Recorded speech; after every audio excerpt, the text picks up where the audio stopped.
Studies in Pessimism by Arthur Schopenhauer. The essays here presented form a further selection from Schopenhauer's Parerga, brought together under a title which is not to be found in the original, and does not claim to apply to every chapter in the volume. The first essay is, in the main, a rendering of the philosopher's remarks under the heading of Nachträge zur Lehre vom Leiden der Welt, together with certain parts of another section, entitled Nachträge zur Lehre von der Bejahung und Verneinung des Willens zum Leben. Such omissions as I have made are directed chiefly by the desire to avoid repeating arguments already familiar to readers of the other volumes in this series. The dialogue on immortality sums up views expressed at length in the philosopher's chief work, and treated again in the Parerga. The psychological observations in this and the previous volume practically exhaust the chapter of the original which bears this title. The essay on women must not be taken in jest. It expresses Schopenhauer's serious convictions, and, as a penetrating observer of the faults of humanity, he may be allowed a hearing on a question which is just now receiving a good deal of attention among us. Chapter 1. On the Sufferings of the World. Unless suffering is the direct and immediate object of life, our existence must entirely fail of its aim. It is absurd to look upon the enormous amount of pain that abounds everywhere in the world, and originates in needs and necessities inseparable from life itself, as serving no purpose at all, and the result of mere chance. Each separate misfortune as it comes seems, no doubt, to be something exceptional, but misfortune in general is the rule. I know of no greater absurdity than that propounded by most systems of philosophy in declaring evil to be negative in its character. Evil is just what is positive. It makes its own existence felt. Leibniz is particularly concerned to defend this absurdity, and he seeks to strengthen his position by using a palpable and paltry sophism. Translator's note. Confer Theod, section 153. Leibniz argued that evil is a negative quality, i.e., the absence of good, and that its active and seemingly positive character is an incidental and not an essential part of its nature. Cold, he said, is only the absence of the power of heat, and the active power of expansion and freezing water is an incidental and not an essential part of the nature of cold. The fact is that the power of expansion and freezing water is really an increase of repulsion amongst its molecules, and Schopenhauer is quite right in calling the whole argument a sophism. End translator's note. It is the good which is negative. In other words, happiness and satisfaction always imply some desire fulfilled, some state of pain brought to an end. This explains the fact that we generally find pleasure to be not nearly so pleasant as we expected, and pain very much more painful. The pleasure in this world, it has been said, outweighs the pain, or at any rate, there is an even balance between the two. If the reader wishes to see shortly whether this statement is true, let him compare the respective feelings of two animals, one of which is engaged in eating the other. The best consolation in misfortune or affliction of any kind will be the thought of other people who are in a still worse plight than yourself. And this is a form of consolation open to everyone. But what an awful fate this means for mankind as a whole. We are like lambs in a field, disporting themselves under the eye of the butcher, who chooses out first one and then another for his prey. So it is that in our good days we are all unconscious of the evil fate may have presently in store for us: sickness, poverty, mutilation, loss of sight or reason. No little part of the torment of existence lies in this, that time is continually pressing upon us, never letting us take breath, but always coming after us, like a taskmaster with a whip. If at any moment time stays his hand, it is only when we are delivered over to the misery of boredom. But misfortune has its uses, for as our bodily frame would burst asunder if the pressure of the atmosphere was removed, so, if the lives of men were relieved of all need, hardship, and adversity, if everything they took in hand were successful, they would be so swollen with arrogance that, though they might not burst, they would present the spectacle of unbridled folly, nay, they would go mad. And I may say, further, that a certain amount of care or pain or trouble is necessary for every man at all times. A ship without ballast is unstable, and will not go straight. Certain it is that work, worry, labor, and trouble form the lot of almost all men their whole life long. But if all wishes were fulfilled as soon as they arose, how would men occupy their lives? What would they do with their time? If the world were a paradise of luxury and ease, a land flowing with milk and honey, where every jack obtained his Jill at once and without any difficulty, men would either die of boredom or hang themselves, or there would be wars, massacres, and murders, so that, in the end, mankind would inflict more suffering on itself than it has now to accept at the hands of nature. In early youth, as we contemplate our coming life, we are like children in a theater before the curtain is raised, sitting there in high spirits and eagerly waiting for the play to begin. It is a blessing that we do not know what is really going to happen. Could we foresee it, there are times when children might seem like innocent prisoners, condemned not to death, but to life, and as yet all unconscious of what their sentence means. Nevertheless, every man desires to reach old age, in other words, a state of life of which it may be said, "It is bad today, and it will be worse tomorrow, and so on till the worst of all." If you try to imagine as nearly as you can what an amount of misery, pain, and suffering of every kind the sun shines upon in its course, you will admit that it would be much better if, on the earth as little as on the moon, the sun were able to call forth the phenomena of life, and if, here as there, the surface were still in a crystalline state. Again, you may look upon life as an unprofitable episode disturbing the blessed calm of non-existence, and, in any case, even though things have gone with you tolerably well, the longer you live, the more clearly you will feel that, on the whole, life is a disappointment, nay, a cheat. If two men who were friends in their youth meet again when they are old, after being separated for a lifetime, the chief feeling they will have at the sight of each other will be one of complete disappointment at life as a whole, because their thoughts will be carried back to that earlier time when life seemed so fair as it lay spread out before them in the rosy light of dawn, promised so much, and then performed so little.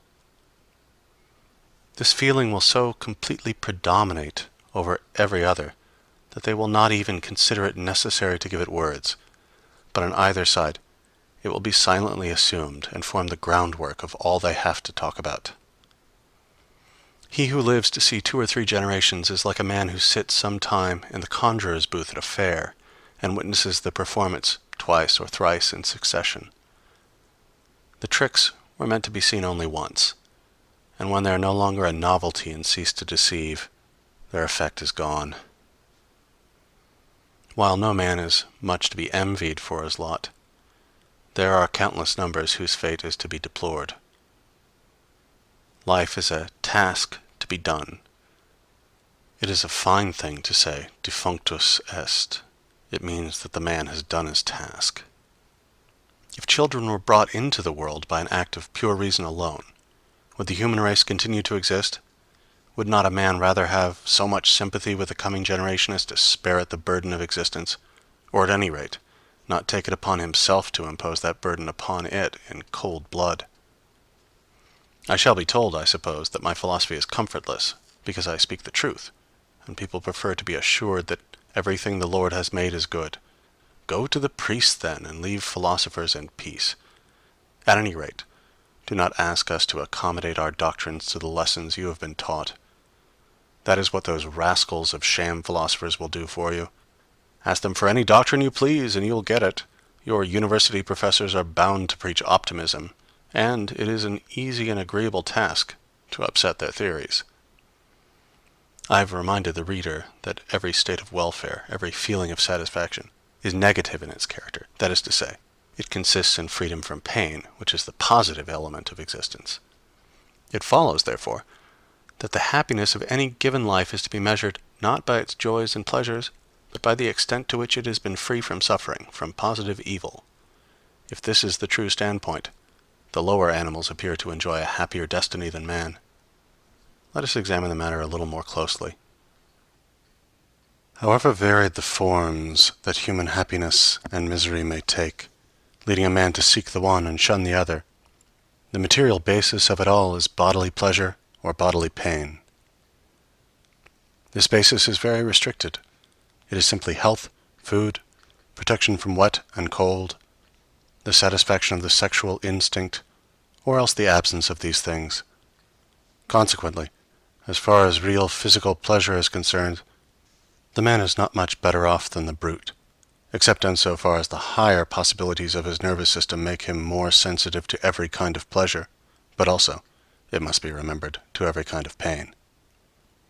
But then, compared with the brute, how much stronger are the passions aroused in him!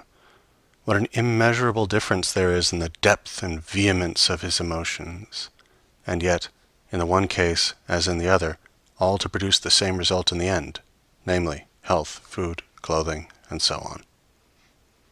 The chief source of all this passion is that thought for what is absent and future, which, with man, exercises such a powerful influence upon all he does. It is this that is the real origin of his cares, his hopes, his fears, emotions which affect him much more deeply than could ever be the case with those present joys and sufferings to which the brute is confined. In his powers of reflection, memory, and foresight, man possesses, as it were, a machine for condensing and storing up his pleasures and his sorrows. But the brute has nothing of the kind. Whenever it is in pain, it is as though it were suffering for the first time, even though the same thing should have previously happened to it times out of number. It has no power of summing up its feelings, hence its careless and placid temper. How much it is to be envied!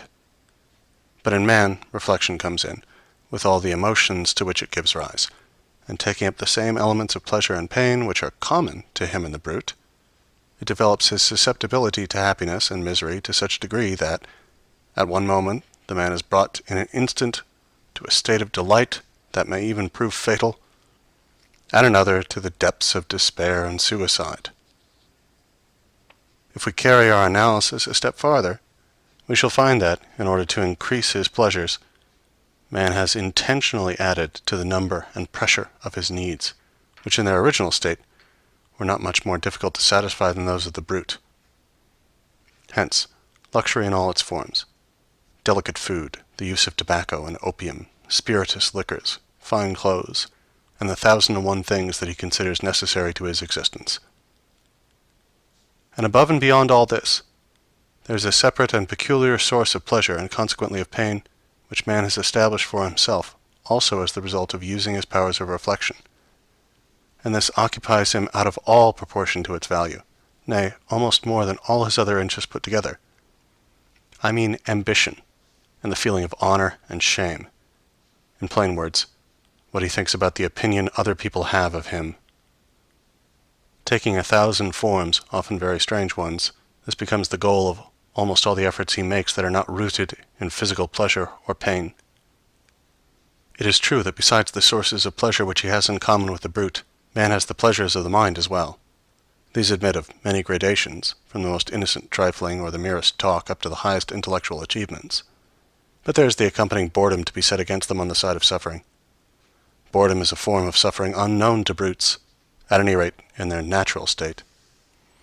It is only the very cleverest of them who show faint traces of it when they are domesticated, whereas in the case of man it has become a downright scourge.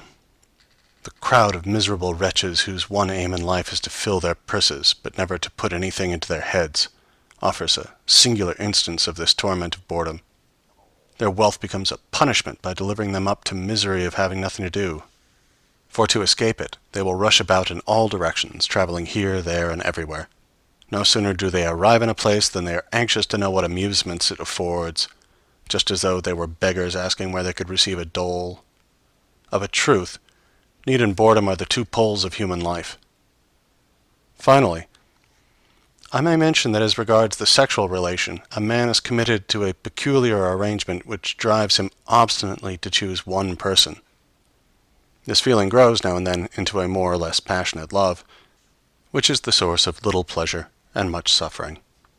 It is, however, a wonderful thing that the mere addition of thought should serve to raise such a vast and lofty structure of human happiness and misery, resting, too, on the same narrow basis of joy and sorrow as man holds in common with the brute, and exposing him to such violent emotions, to so many storms of passion, so much convulsion of feeling, that what he has suffered stands written, and may be read in the lines on his face. And yet, when all is told, he has been struggling ultimately for the same things as the brute has attained, and with an incomparably smaller expenditure of passion and pain. But all this contributes to increase the measures of suffering in human life out of all proportion to its pleasures, and the pains of life are made much worse for man by the fact that death is something very real to him. The brute flies from death instinctively, without really knowing what it is, and therefore without ever contemplating it in the way natural to a man, who has this prospect always before his eyes.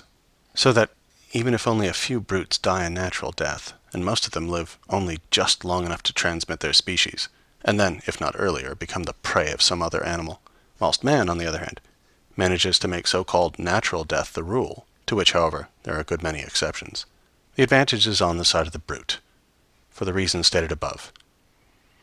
But the fact is that man attains the natural term of years just as seldom as the brute, because the unnatural way in which he lives and the strain of work and emotion lead to a degeneration of the race, and so his goal is not often reached. The brute is much more content with mere existence than man. The plant is wholly so, and man finds satisfaction in it just in proportion as he is dull and obtuse. Accordingly, the life of the brute carries less sorrow with it, but also less of joy when compared with the life of man. And while this may be traced, on the one side, to freedom from the torment of care and anxiety, it is also due to the fact that hope, in any real sense, is unknown to the brute. It is thus deprived from any share in that which gives us the most and best of our joys and pleasures, the mental anticipation of a happy future, and the inspiriting play of fantasy, both of which we owe to our power of imagination. If the brute is free from care, it is also, in this sense, without hope. In either case, because its consciousness is limited to the present moment, to what it can actually see before it. The brute is an embodiment of present impulses, and hence what elements of fear and hope exist in its nature, and they do not go very far, arise only in relation to objects that lie before it and within reach of those impulses. Whereas a man's range of vision embraces the whole of his life and extends far into the past and future. Following upon this, there is one respect in which brutes show real wisdom when compared to us. I mean their quiet, placid enjoyment of the present moment. The tranquility of mind which this seems to give them often puts us to shame for the many times we allow our thoughts and our cares to make us restless and discontented. And in fact, those pleasures of hope and anticipation which I have been mentioning are not to be had for nothing. The delight which a man has in hoping for and looking forward to some special satisfaction is a part of the real pleasure attached to it, enjoyed in advance. This is afterwards deducted, for the more we look forward to anything, the less satisfaction we find in it when it comes. But the brute's enjoyment is not anticipated, and therefore suffers no deduction, so that the actual pleasure of the moment comes to it whole and unimpaired. In the same way, too, evil presses upon the brute only with its own intrinsic weight, whereas with us, the fear of it coming often makes its burden 10 times more grievous. It is just this characteristic way in which the brute gives itself up entirely to the present moment that contributes so much to the delight that we take in our domestic pets. They are the present moment personified, and in some respects they make us feel the value of every hour that is free from trouble and annoyance, which we, with our thoughts and preoccupations, mostly disregard. But man, that selfish and heartless creature, misuses this quality of the brute to be more content than we are with mere existence, and often works it to such an extent that he allows the brute absolutely nothing more than mere bare life. The bird which was made so that it might rove over half of the world, he shuts up into the space of a cubic foot, there to die a slow death in longing and crying for freedom, for in a cage it does not sing for the pleasure of it. And when I see how man misuses the dog, his best friend, how he ties up this intelligent animal with a chain, I feel the deepest sympathy with the brute, and burning indignation against its master. We shall see later that by taking a very high standpoint, it is possible to justify the sufferings of mankind. But this justification cannot apply to animals, whose sufferings, while in a great measure brought about by men, are often considerable, even apart from their agency. And so we are forced to ask, why and for what purpose does all this torment and agony exist? There is nothing here to give the will pause. It is not free to deny itself, and so obtain redemption. There is only one consideration that may serve to explain the sufferings of animals. It is this, that the will to live, which underlies the whole world of phenomena, must, in their case, satisfy its cravings by feeding upon itself. This it does by forming a gradation of phenomena, every one of which exists at the expense of another. I have shown, however, that the capacity for suffering is less in animals than in man. Any further explanation that may be given of their fate will be in the nature of hypothesis, if not actually mythical in character, and I may leave the reader to speculate upon the matter for himself. Brahma is said to have produced the world by a kind of fall or mistake, and in order to atone for his folly he is bound to remain in it himself until he works out his redemption. As an account of the origin of things, that is admirable. According to the doctrines of Buddhism, the world came into being as the result of some inexplicable disturbance in the heavenly calm of nirvana, that blessed state obtained by expiation, which had endured for so long a time, the change taking place by a kind of fatality. This explanation must be understood as having at bottom some moral bearing, although it is illustrated by an exactly parallel theory in the domain of physical science, which places the origin of the sun in a primitive streak of mist, formed one knows not how. Subsequently, by a series of moral errors, the world became gradually worse and worse, true of the physical orders as well, until it assumed the dismal aspect it wears today. Excellent. The Greeks looked upon the world and the gods as the work of an inscrutable necessity, a passable explanation. We may be content with it until we can get a better. Again, Ormuzd and Ahriman are rival powers continually at war. That is not bad. But that a god like Jehovah should have created this world of misery and woe out of pure caprice, and because he enjoyed doing it, and should then have clapped his hands in praise of his own work and declared everything to be very good, that will not do at all. In its explanation of the origin of the world, Judaism is inferior to any other form of religious doctrine professed by a civilized nation, and it is quite in keeping with this that it is the only one which presents no trace whatever of any belief in the immortality of the soul. Even though Leibniz's contention that this is the best of all possible worlds were correct, that would not justify God in having created it, for he is the creator not of the world only, but of possibility itself. And therefore, he ought to have so ordered possibility as that it would admit of something better. There are two things which make it impossible to believe that this world is the successful work of an all-wise, all-good, and at the same time, all-powerful being. Firstly, the misery which abounds in it everywhere, and secondly, the obvious imperfection of its highest product, man, who is a burlesque of what he should be. These things cannot be reconciled with any such belief. On the contrary, they are just the facts which support what I've been saying. They are our authority for viewing the world as the outcome of our own misdeeds, and therefore as something that had better not have been. Whilst, under the former hypothesis, they amount to a bitter accusation against the Creator and supply material for sarcasm, under the latter, they form an indictment against our own nature, our own will, and teach us a lesson of humility. They teach us to see that, like the children of a libertine, we come into the world with the burden of sin upon us, and that it is only through having continually to atone for this sin that our existence is so miserable, and that its end is death. There is nothing more certain than the general truth that it is the grievous sin of the world which has produced the grievous suffering of the world. I am not referring here to the physical connection between these two things lying in the realm of experience. My meaning is metaphysical. Accordingly, the sole thing that reconciles me to the Old Testament is the story of the fall.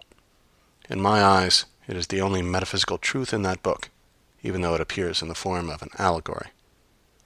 There seems to me no better explanation of our existence than that it is the result of some false step, some sin of which we are paying the penalty.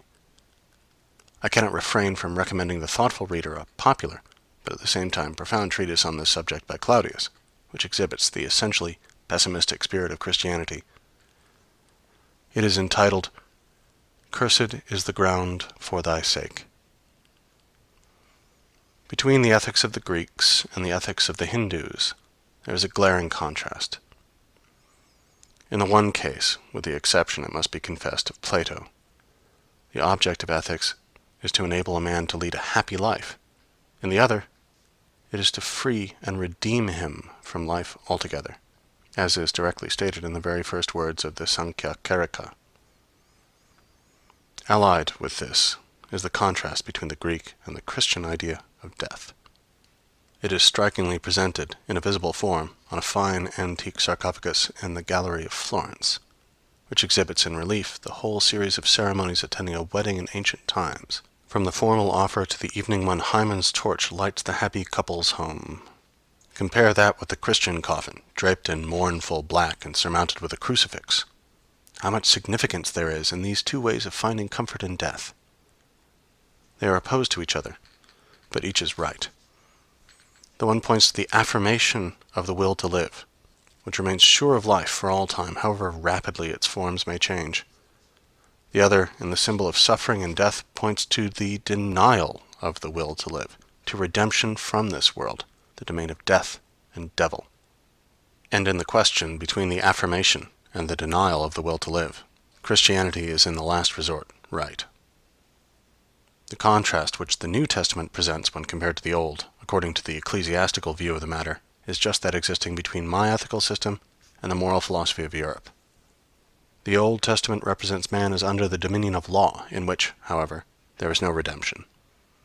The New Testament declares law to have failed, frees man from its dominion, and in its stead preaches the kingdom of grace to be won by faith, love of neighbor, and entire sacrifice of self. This is the path of redemption from the evil of the world. The spirit of the New Testament is undoubtedly asceticism, however your Protestants and rationalists may twist it to suit their purpose. Asceticism is the denial of the will to live, and the transition from the Old Testament to the New, from the dominion of law to that of faith, from justification by works to redemption through the mediator, from the domain of sin and death to eternal life in Christ, means, when taken in its real sense, the transition from the merely moral virtues to the denial of the will to live. My philosophy shows the metaphysical foundation of justice and the love of mankind, and points to the goal to which these virtues necessarily lead if they are practiced in perfection.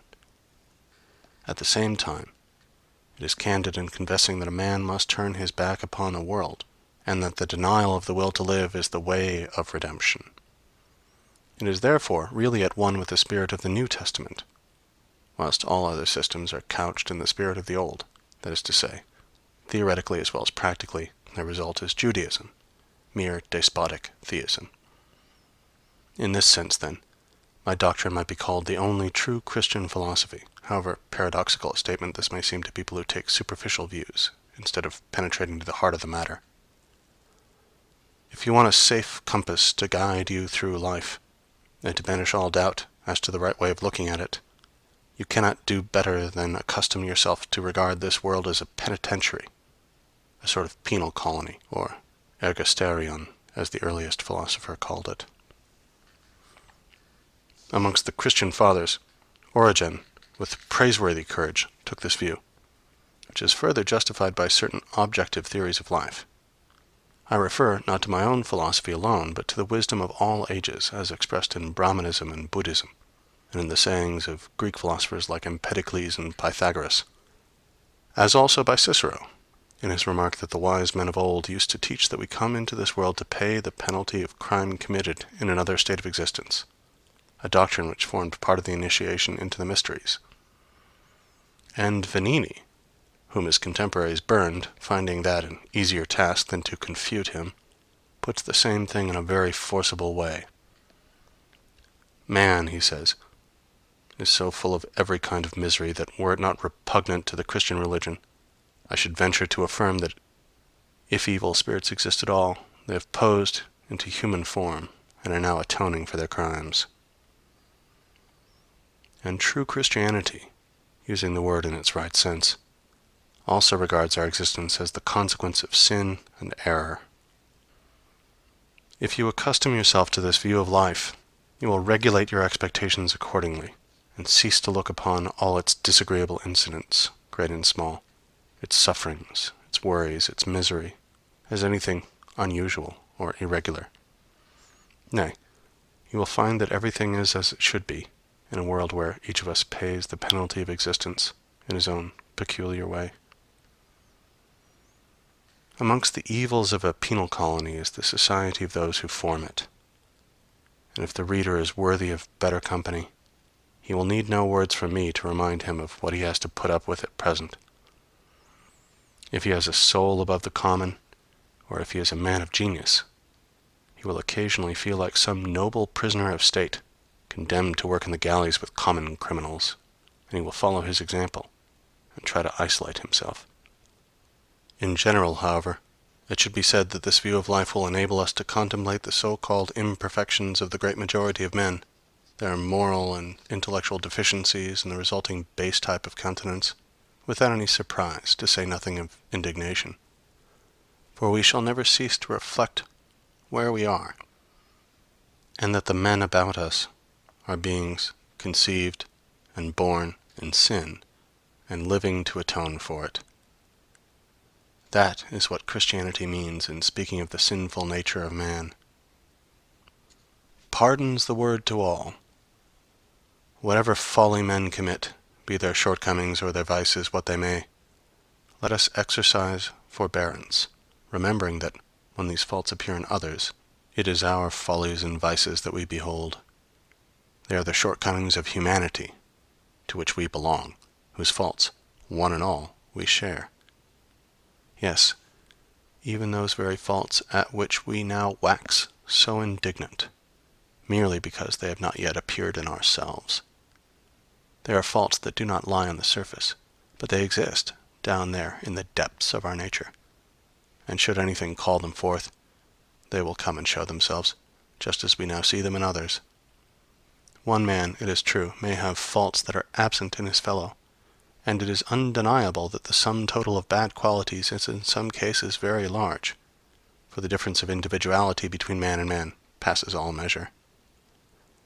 In fact, the conviction that the world and man is something that had better not have been is of a kind to fill us with indulgence towards one another. Nay, from this point of view, we might well consider the proper form of address to be not Monsieur, Sir, Mein Herr, but my fellow sufferer, soci malorum, compagnon de misere. This may perhaps sound strange, but it is in keeping with the facts. It puts others in a right light, and it reminds us of that which is after all the most necessary thing in life, the tolerance, patience, regard, and love of neighbor, of which everyone stands in need, and which, therefore, every man owes to his fellow. Chapter 2. On the Vanity of Existence. This vanity finds expression in the whole way in which things exist, in the infinite nature of time and space, as opposed to the finite nature of the individual in both, in the ever-passing present moment as the only mode of actual existence, in the interdependence and relativity of all things, in continual becoming without ever being, in constant wishing and never being satisfied, in the long battle which forms the history of life, where every effort is checked by difficulties and stopped until they are overcome. Time is that in which all things pass away. It is merely the form under which the will to live, the thing in itself, and therefore imperishable, has revealed to it that its efforts are in vain. It is that agent by which, at every moment, all things in our hands become as nothing, and lose any real value they possess. That which has been exists no more. It exists as little as that which has never been. But of everything that exists you may say, in the next moment, that it has been. Hence, something of great importance now past is inferior to something of little importance now present, in that the latter is a reality, and related to the former as something to nothing. A man finds himself, to his great astonishment, suddenly existing after thousands and thousands of years of non-existence. He lives for a little while, and then, again, comes an equally long period when he must exist no more. The heart rebels against this, and feels that it cannot be true. The crudest intellect cannot speculate on such a subject without having a presentiment that time is something ideal in its nature. This ideality of time and space is the key to every true system of metaphysics, because it provides for quite another order of things than is to be met with in the domain of nature. This is why Kant is so great.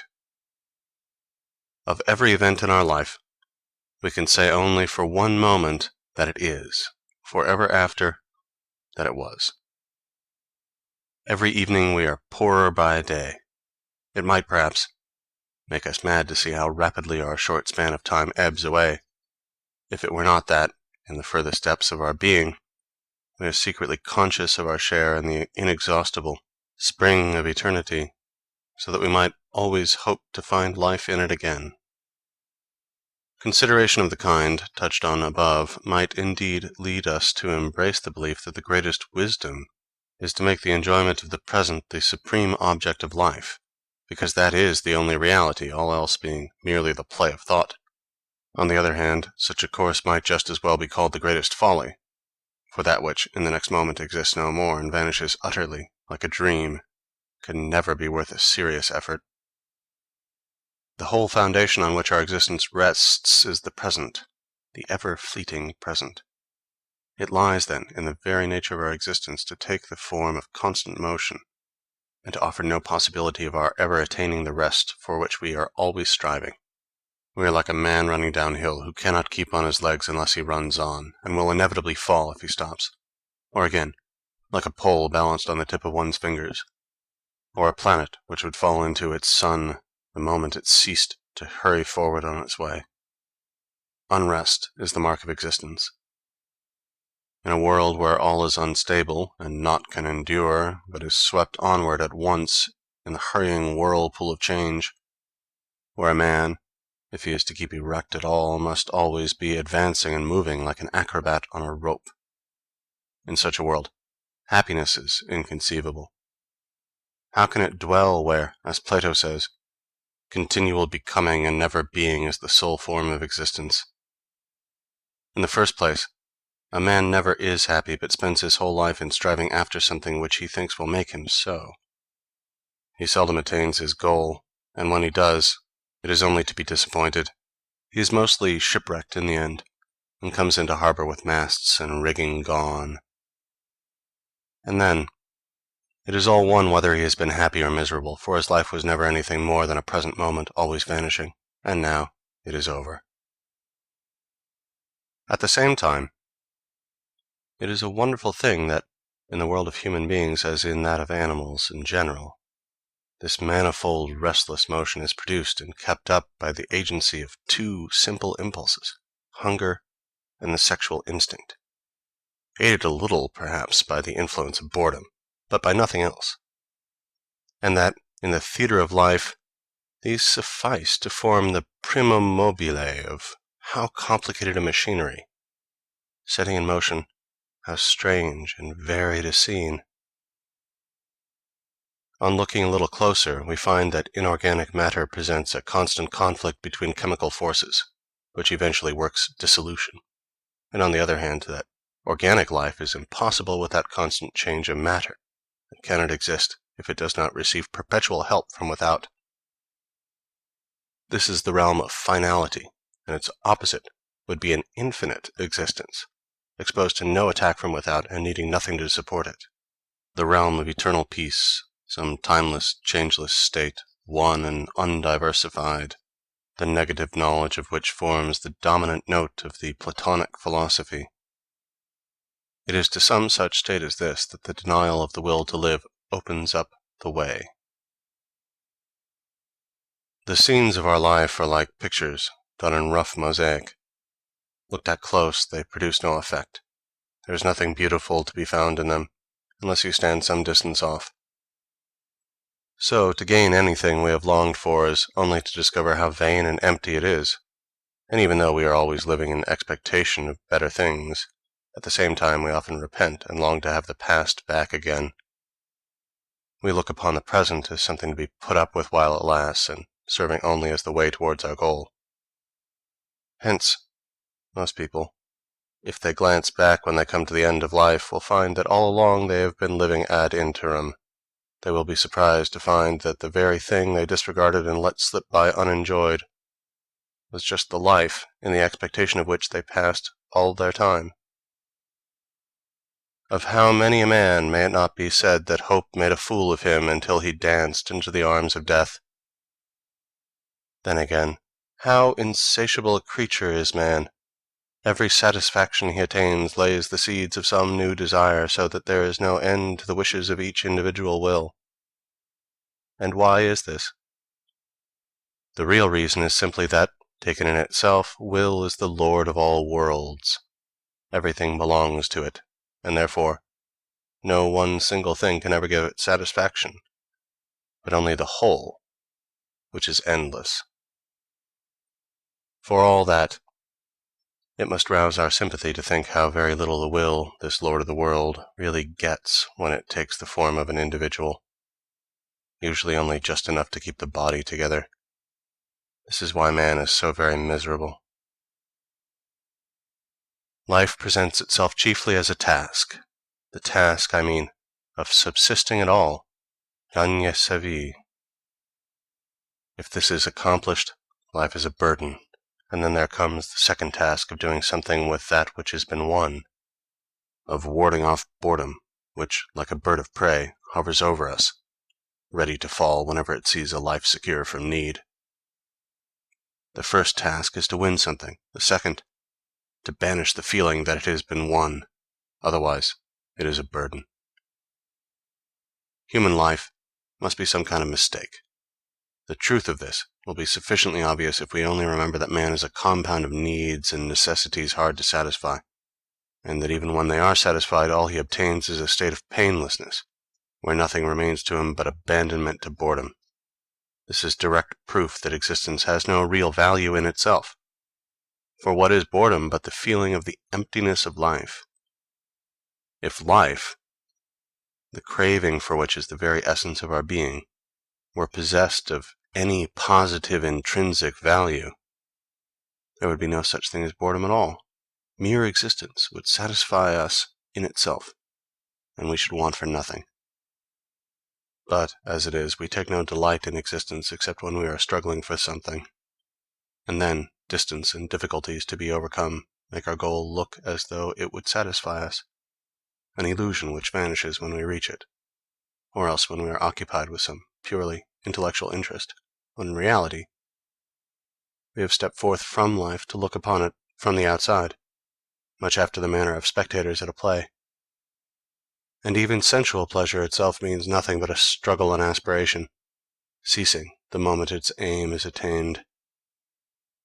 Whenever we are not occupied in one of these ways, but cast upon existence itself, its vain and worthless nature is brought home to us, and this is what we mean by boredom. The hankering after what is strange and uncommon, an innate and ineradicable tendency of human nature, shows how glad we are at any interruption of that natural course of affairs which is so very tedious. That this most perfect manifestation of the will to live, the human organism, with the cunning and complex working of its machinery, must fall to dust and yield up itself and all its strivings to extinction. This is the naive way in which nature, who is always so true and sincere in what she says, proclaims the whole struggle of this will as, in its very essence, barren and unprofitable. Were it of any value in itself, anything unconditioned and absolute, it could not thus end in mere nothing.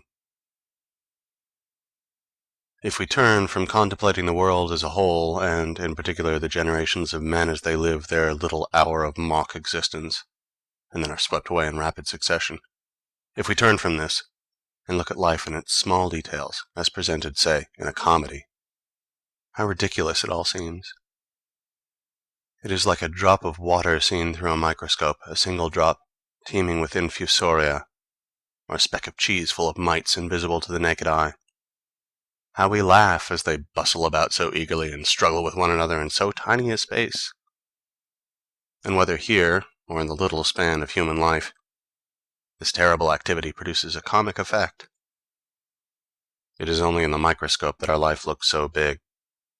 It is an indivisible point, drawn out and magnified by the powerful lenses of time and space. Chapter 3. On Suicide. As far as I know, none but the votaries of monotheistic, that is to say, Jewish religions, look upon suicide as a crime. This is all the more striking, inasmuch as neither in the Old nor in the New Testament is there to be found any prohibition or positive disapproval of it. So that religious teachers are forced to base their condemnation of suicide on philosophical grounds of their own invention. These are so very bad that writers of this kind endeavor to make up for the weakness of their arguments by the strong terms in which they express their abhorrence of the practice. In other words, they declaim against it. They tell us that suicide is the greatest piece of cowardice, that only a madman could be guilty of it, and other insipidities of the same kind. Or else they make the nonsensical remark that suicide is wrong, when it is quite obvious that there is nothing in the world to which every man has a more unassailable title than to his own life and person. Suicide, as I have said, is actually accounted a crime, and a crime which, especially under the vulgar bigotry that prevails in England, is followed by an ignominious burial and the seizure of the man's property. And for that reason, in a case of suicide, the jury almost always brings in a verdict of insanity. Now, let the reader's own moral feelings decide as to whether or not suicide is a criminal act. Think of the impression that would be made upon you by the news that someone you know had committed the crime, say, of murder or theft, or been guilty of some act of cruelty or deception, and compare it with your feelings when you hear that he has met a voluntary death. While in the one case a lively sense of indignation and extreme resentment will be aroused, and you will call loudly for punishment or revenge, in the other you will be moved to grief and sympathy, and mingled with your thoughts will be admiration for his courage, rather than the moral disapproval which follows upon a wicked action. Who has not had acquaintances, friends, relations, who of their own will have left this world? And are these to be thought of with horror as criminals? Most emphatically, no. I am rather of opinion that the clergy should be challenged to explain what right they have to go into the pulpit, or take up their pens, and stamp as a crime an action which many men whom we hold in affection and honor have committed, and to refuse an honorable burial to those who relinquish this world voluntarily. They have no biblical authority to boast of as justifying their condemnation of suicide, nay, not even any philosophical arguments that will hold water, and it must be understood that it is arguments we want, and that we will not be put off with mere phrases or words of abuse. If the criminal law forbids suicide, that is not an argument valid in the Church, and besides, the prohibition is ridiculous. For what penalty can frighten a man who is not afraid of death itself?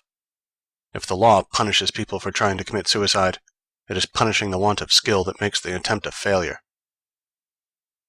The ancients, moreover, were very far from regarding the matter in that light. Pliny says, "Life is not so desirable a thing as to be protracted at any cost. Whoever you are sure to die, even though your life has been full of abomination and crime. The chief of all remedies for a troubled mind is the feeling that among the blessings which nature gives to man, there is none greater than an opportune death, and the best of it is that everyone can avail himself of it." And elsewhere, the same writer declares, "Not even to God are all things possible, for he could not compass his own death, if he willed to die." And yet, in all the miseries of our earthly life, this is the best of his gifts to man. Nay, in Massilia and on the island of Ceos, the man who could give valid reasons for relinquishing his life was handed the cup of hemlock by the magistrate, and that, too, in public. And in ancient times, how many heroes and wise men died a voluntary death? Aristotle, it is true, declared suicide to be an offense against the state, although not against the person. But in Stobaeus' exposition of the peripatetic philosophy there is the following remark: "The good man should flee life when his misfortunes become too great; the bad man, also, when he is too prosperous." And similarly, "So he will marry and beget children, and take part in the affairs of the state, and generally practice virtue and continue to live. And then, again, if need be, and at any time necessity compels him, he will depart to his place of refuge in the tomb." And we find that the Stoics actually praised suicide as a noble and heroic action, as hundreds of passages show. Above all, in the works of Seneca, who expresses the strongest approval of it. As is well known, the Hindus look upon suicide as a religious act, especially when it takes the form of self-immolation by widows, but also when it consists in casting oneself under the wheels of the chariot of the god at Juggernaut, or being eaten by crocodiles in the Ganges, or being drowned in the holy tanks in the temples, and so on. The same thing occurs on the stage, that mirror of life. For example, in L'Orphelin de la Chine, a celebrated Chinese play, almost all the noble characters end by suicide, without the slightest hint anywhere, or any impression being produced on the spectator, that they are committing a crime. And in our own theatre it is much the same. Palmyra, for instance, in Mahomet, or Mortimer, in Maria Stuart. Othello, Countess Terzky. Is Hamlet's monologue the meditation of a criminal? He merely declares that if we had any certainty of being annihilated by it, death would be infinitely preferable to the world as it is. But there lies the rub. The reasons advanced against suicide by the clergy of monotheistic, that is to say, Jewish religions, and by those philosophers who adapt themselves thereto, are weak sophisms which can easily be refuted. The most thoroughgoing refutation of them is given by Hume in his Essay on Suicide. This did not appear until after his death, when it was immediately suppressed, owing to the scandalous bigotry and outrageous ecclesiastical tyranny that prevailed in England.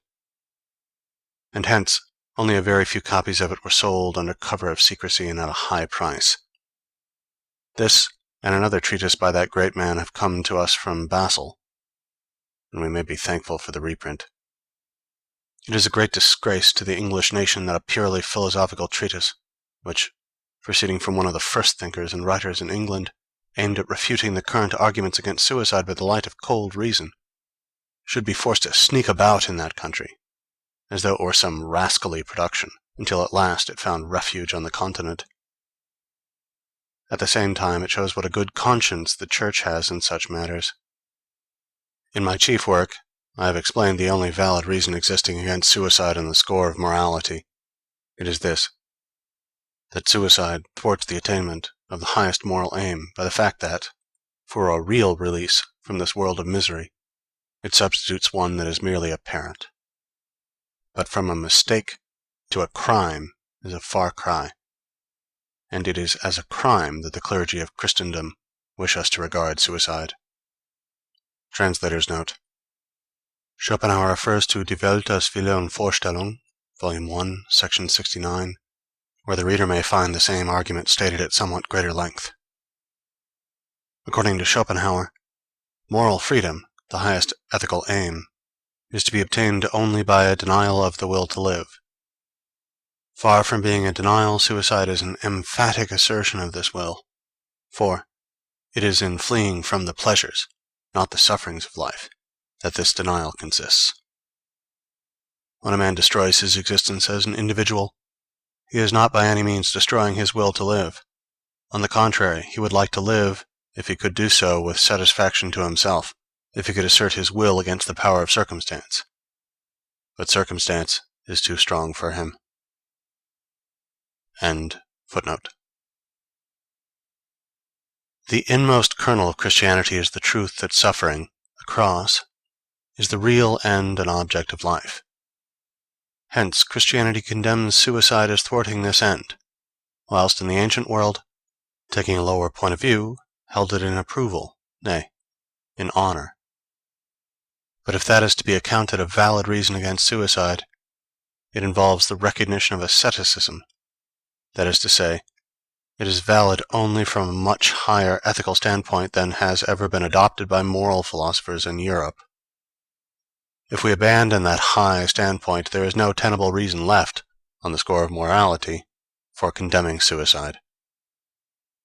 The extraordinary energy and zeal with which the clergy of monotheistic religions attack suicide is not supported either by any passages in the Bible or by any considerations of weight, so that it looks as though they must have some secret reason for their contention. May it not be this, that the voluntary surrender of life is a bad compliment for him who said that all things were very good? If this is so, it offers another instance of the crass optimism of these religions, denouncing suicide to escape being denounced by it. It will generally be found that as soon as the terrors of life reach the point at which they outweigh the terrors of death, a man will put an end to his life. But the terrors of death offer considerable resistance. They stand like a sentinel at the gate leading out of this world. Perhaps there is no man alive who would not have already put an end to his life, if this end had been of a purely negative character, a sudden stoppage of existence. There is something positive about it. It is the destruction of the body, and a man shrinks from that because his body is the manifestation of the will to live. However, the struggle with that sentinel is, as a rule, not so hard as it may seem from a long way off, mainly in consequence of the antagonism between the ills of the body and the ills of the mind. If we are in great bodily pain, or the pain lasts a long time, we become indifferent to other troubles. All we think about is to get well. In the same way, great mental suffering makes us insensible to bodily pain. We despise it. Nay, if it should outweigh the other, it distracts our thoughts, and we welcome it as a pause in mental suffering. It is this feeling that makes suicide easy, for the bodily pain that accompanies it loses all significance in the eyes of one who is tortured by an excess of mental suffering. This is especially evident in the case of those who are driven to suicide by some purely morbid and exaggerated ill humor. No special effort to overcome their feelings is necessary, nor do such people require to be worked up in order to take the step. But as soon as the keeper, into whose charge they are given, leaves them for a couple of minutes, they quickly bring their life to an end. When, in some dreadful and ghastly dream, we reach the moment of greatest horror, it awakes us, thereby banishing all the hideous shapes that were born of the night. And life is a dream.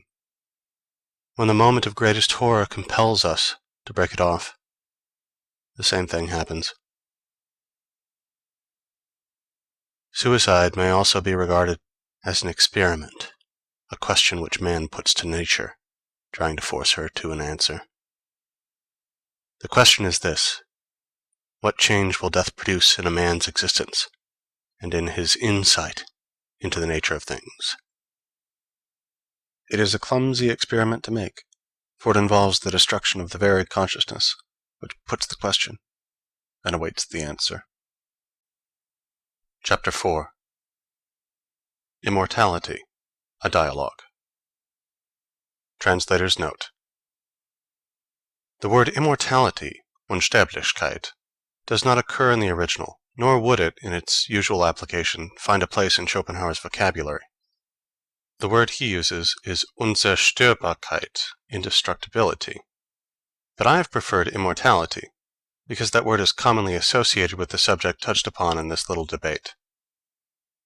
If any critic doubts the wisdom of this preference, let me ask him to try his hand at a short, concise, and at the same time popularly intelligible rendering of the German original, which runs thus: Zur Lehre von der Unzerstörbarkeit unseres wahren Wesens durch den Tod, meine dialogische Schlussbelustigung. End footnote. Dramatis Personae, Thrasymachus, and Philolethes. Thrasymachus. Tell me now, in one word, what shall I be after my death? And mind you, be clear and precise. Philolethes. All and nothing. Thrasymachus. I thought so. I gave you a problem and you solve it by a contradiction. That's a very stale trick. Philolethes. Yes, but you raise transcendental questions, and you expect me to answer them in language that is only made for immanent knowledge. It's no wonder that a contradiction ensues. Thrasymachus. What do you mean by transcendental questions and immanent knowledge? I've heard these expressions before, of course. They're not new to me. The professor was fond of using them, but only as predicates of the deity, and he never talked of anything else, which was all quite right and proper. He argued thus: if the deity was in the world itself, he was immanent. If he was somewhere outside it, he was transcendent. Nothing could be clearer and more obvious. You knew where you were. But this Kantian rigmarole won't do any more. It's antiquated and no longer applicable to modern ideas. Why, we've had a whole row of eminent men in the metropolis of German learning. Philolethes. German humbug, he means. Thrasymachus. The mighty Schleiermacher, for instance, and that gigantic intellect Hegel. And at this time of day we've abandoned that nonsense. I should rather say, we're so far beyond it that we can't put up with it any more. What's the use of it, then? What does it all mean? Philolethes. Transcendental knowledge is knowledge which passes beyond the bounds of possible experience, and strives to determine the nature of things as they are in themselves. Immanent knowledge, on the other hand, is knowledge which confines itself entirely with those bounds, so that it cannot apply to anything but actual phenomena. As far as you are an individual, death will be the end of you. But your individuality is not your true and inmost being. It is only the outward manifestation of it. It is not the thing in itself, but only the phenomenon presented in the form of time, and therefore with a beginning and an end. But your real being knows neither time nor beginning nor end, nor yet the limits of any given individual. It is everywhere present in every individual, and no individual can exist apart from it. So when death comes, on the one hand, you are annihilated as an individual. On the other, you are and remain everything. That is what I meant when I said that after your death, you would be all and nothing. It is difficult to find a more precise answer to your question, and at the same time be brief. The answer is contradictory, I admit, but it is so simply because your life is in time, and the immortal part of you in eternity. You may put the matter thus: your immortal part is something that does not last in time and yet is indestructible. But there you have another contradiction. You see what happens by trying to bring the transcendental within the limits of immanent knowledge? It is in some sort doing violence to the latter by misusing it for ends it was never meant to serve. Thrasymachus. Look here, I shan't give 2 pence for your immortality unless I'm to remain an individual. Philolethes. Well, Perhaps I may be able to satisfy you on this point. Suppose I guarantee that after death you shall remain an individual, but only on condition that you first spend 3 months of complete unconsciousness. Thrasymachus. I shall have no objection to that. Philalethes. But remember, if people are completely unconscious, they take no account of time. So when you are dead, it's all the same to you whether 3 months pass in the world of consciousness, or 10,000 years. In the one case as in the other, it is simply a matter of believing what is told you when you awake. So far, then, you can afford to be indifferent whether it is 3 months or 10,000 years that pass before you recover your individuality. Thrasymachus. Yes, if it comes to that, I suppose you're right. Philalethes.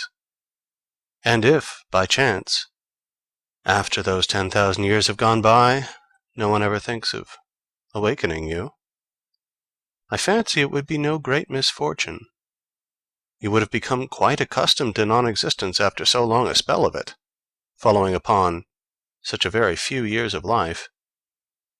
At any rate, you may be sure you would be perfectly ignorant of the whole thing. Further, if you knew that the mysterious power which keeps you in your present state of life had never once ceased, in those 10,000 years, to bring forth other phenomena like yourself, and to endow them with life, it would fully console you. Thrasymachus. Indeed.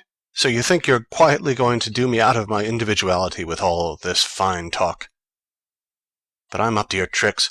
I tell you, I won't exist unless I can have my individuality. I'm not going to be put off with mysterious powers and what you call phenomena. I can't do without my individuality, and I won't give it up. Philalethes. You mean, I suppose, that your individuality is such a delightful thing, so splendid, so perfect, and beyond compare, that you can't imagine anything better?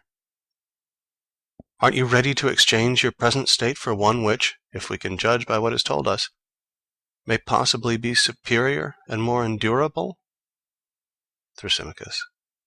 Don't you see that my individuality, be it what it may, is my very self? To me it is the most important thing in the world. For God is God, and I am I. I want to exist. I. That's the main thing. I don't care about an existence which has to be proved to be mine before I can believe it. Philalethes. Think what you're doing. When you say, I want to exist, it is not you alone that says this. Everything says it. Absolutely everything that has the faintest trace of consciousness. It follows, then, that this desire of yours is just the part of you that is not individual, the part that is common to all things without distinction. It is the cry, not of the individual, but of existence itself. It is the intrinsic element in everything that exists. Nay, it is the cause of anything existing at all. This desire craves for, and so is satisfied with, nothing less than existence in general. Not any definite individual existence. No, that is not its aim.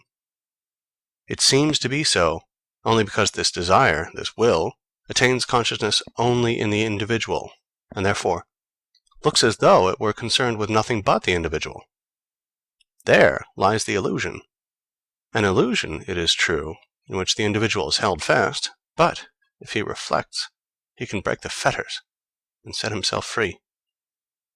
It is only indirectly, I say, that the individual has this violent craving for existence. It is the will to live, which is the real and direct aspirant, alike and identical in all things. Since, then, existence is the free work, nay, the mere reflection of the will, where existence is, there too must be will. And for the moment, the will finds its satisfaction in existence itself, so far, I mean, as that which never rests but presses forward eternally can never find any satisfaction at all. The will is careless of the individual.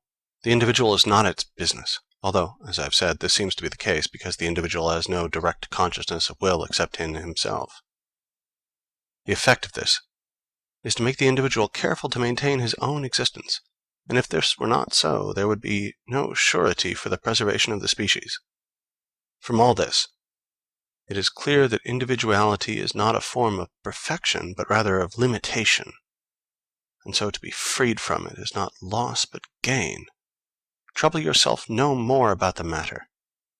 Once thoroughly recognize what you are, what your existence really is, namely, the universal will to live, and the whole question will seem to you childish and most ridiculous. Thrasymachus. You're childish yourself and most ridiculous, like all philosophers. And if a man of my age lets himself in for a quarter of an hour's talk with such fools, it is only because it amuses me and passes the time. I've more important business to attend to, so goodbye. Chapter 5. Psychological Observations. There is an unconscious propriety in the way in which, in all European languages, the word person is commonly used to denote a human being.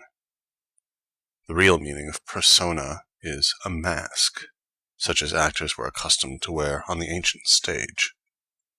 And it is quite true that no one shows himself as he is, but wears his mask and plays his part. Indeed, the whole of our social arrangements may be likened to a perpetual comedy, and this is why a man who is worth anything finds society so insipid, while a blockhead is quite at home in it. Reason deserves to be called a prophet, for in showing us the consequence and effect of our actions in the present, does it not tell us what the future will be? This is precisely why reason is such an excellent power of restraint in moments when we are possessed by some base passion, some fit of anger, some covetous desire, that will lead us to do things whereof we must presently repent. Hatred comes from the heart, contempt from the head, and neither feeling is quite within our control. For we cannot alter our heart. Its basis is determined by motives, and our head deals with objective facts and applies to them rules which are immutable. Any given individual is the union of a particular heart with a particular head. Hatred and contempt are diametrically opposed and mutually exclusive. There are even not a few cases where hatred of a person is rooted in nothing but forced esteem for his qualities. And besides, if a man sets out to hate all the miserable creatures he meets, he will not have much energy left for anything else, whereas he can despise them, one and all, with the greatest ease. True, genuine contempt is just the reverse of true, genuine pride. It keeps quiet and gives no sign of its existence. For if a man shows that he despises you, he signifies at least this much regard for you, that he wants to let you know how little he appreciates you, and his wish is dictated by hatred, which cannot exist with real contempt. On the contrary, if it is genuine, it is simply the conviction that the object of it is a man of no value at all. Contempt is not incompatible with indulgent and kindly treatment, and for the sake of one's own peace and safety, this should not be omitted. It will prevent irritation, and there is no one who cannot do harm if he is roused to it. But if this pure, cold, sincere contempt ever shows itself, it will be met with the most truculent hatred, for the despised person is not in a position to fight contempt with its own weapons. Melancholy is a very different thing from bad humor, and of the two, it is not nearly so far removed from a gay and happy temperament. Melancholy attracts, while bad humor repels. Hypochondria is a species of torment which not only makes us unreasonably cross with the things of the present, not only fills us with groundless anxiety on the score of future misfortunes entirely of our own manufacture, but also leads to unmerited self-reproach for what we have done in the past. hypochondria shows itself in a perpetual hunting after things that vex and annoy, and then brooding over them. The cause of it is an inward morbid discontent, often coexisting with a naturally restless temperament. In their extreme form, this discontent and this unrest lead to suicide.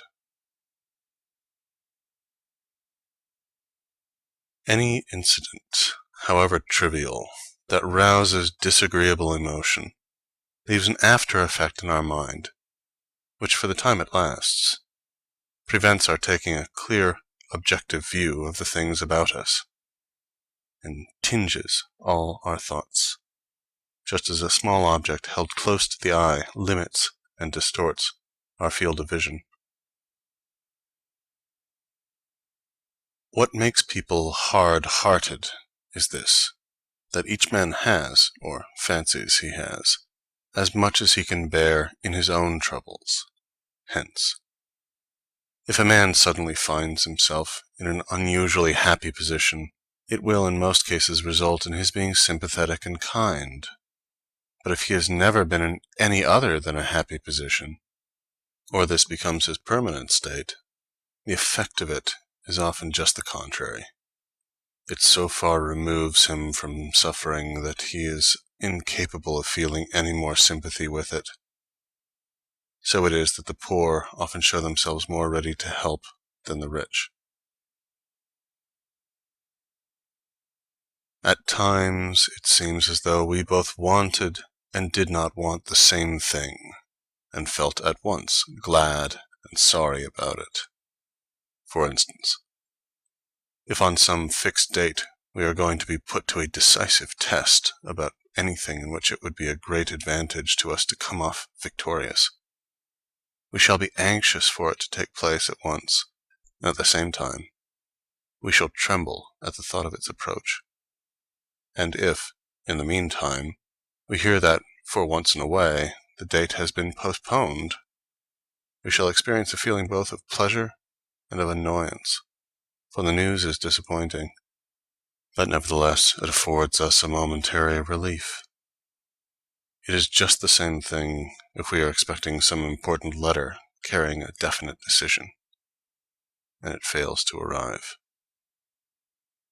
In such cases, there are really two different motives at work in us, the stronger but more distant of the two being the desire to stand the test and to have the decision given in our favor, and the weaker, which touches us more nearly, the wish to be left for the present in peace and quiet, and accordingly in further enjoyment of the advantage which at any rate attaches to a state of hopeful uncertainty, compared with the possibility that the issue may be unfavorable.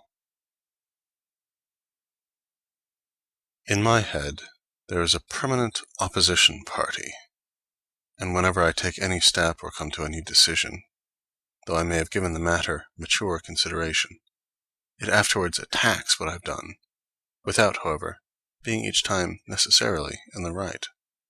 This is, I suppose, only a form of rectification on the part of the spirit of scrutiny, but it often reproaches me when I do not deserve it.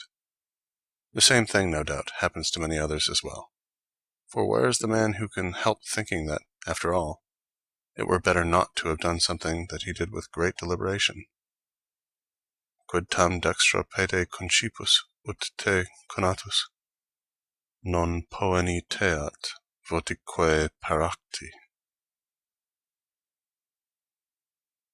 Why is it that common is an expression of contempt, and that uncommon, extraordinary, distinguished, denote approbation? Why is everything that is common contemptible? Common, in its original meaning, denotes that which is peculiar to all men, i.e., shared equally by the whole species, and therefore an inherent part of its nature.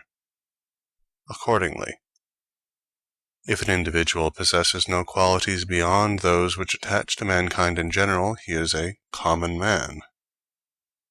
Ordinary is a much milder word, and refers rather to intellectual character. whereas common has more of a moral application. What value can a creature have that is not a whit different from millions of its kind?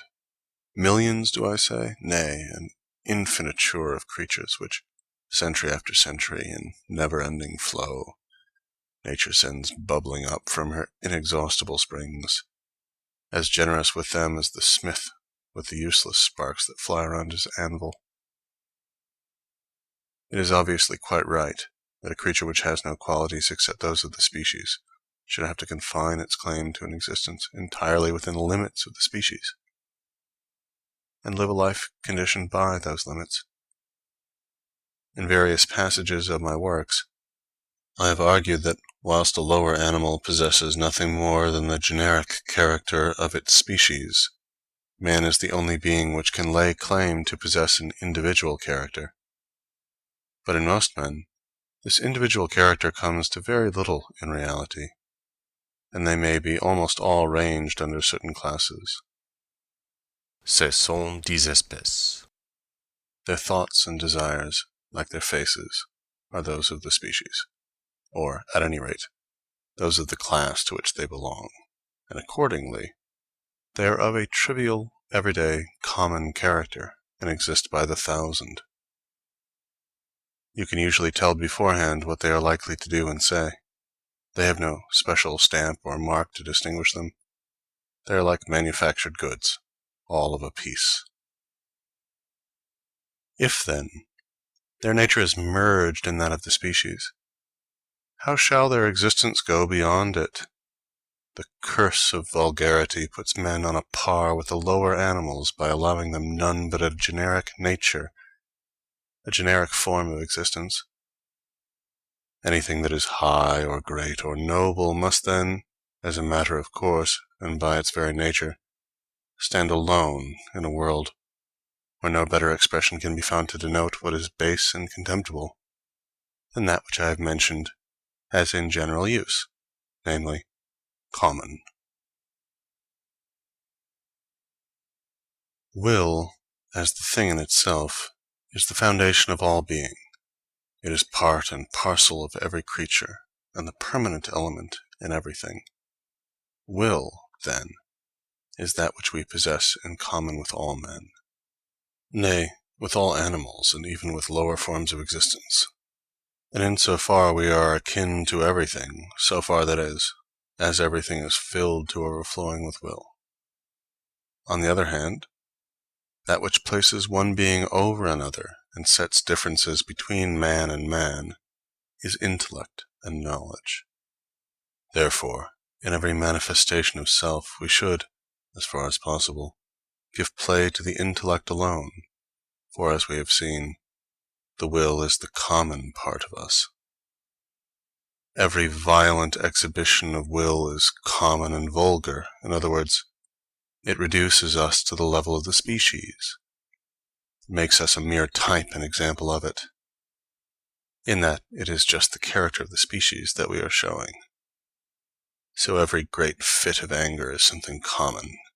Every unrestrained display of joy or of hate or fear, in short, every form of emotion, in other words, every movement of the will, if it's so strong as decidedly to outweigh the intellectual element in consciousness, and to make the man appear as a being that wills rather than knows. In giving way to emotion of this violent kind, the greatest genius puts himself on a level with the commonest son of earth. Contrarily, if a man desires to be absolutely uncommon, in other words, great, he should never allow his consciousness to be taken possession of and dominated by the movement of his will, however much he may be solicited thereto.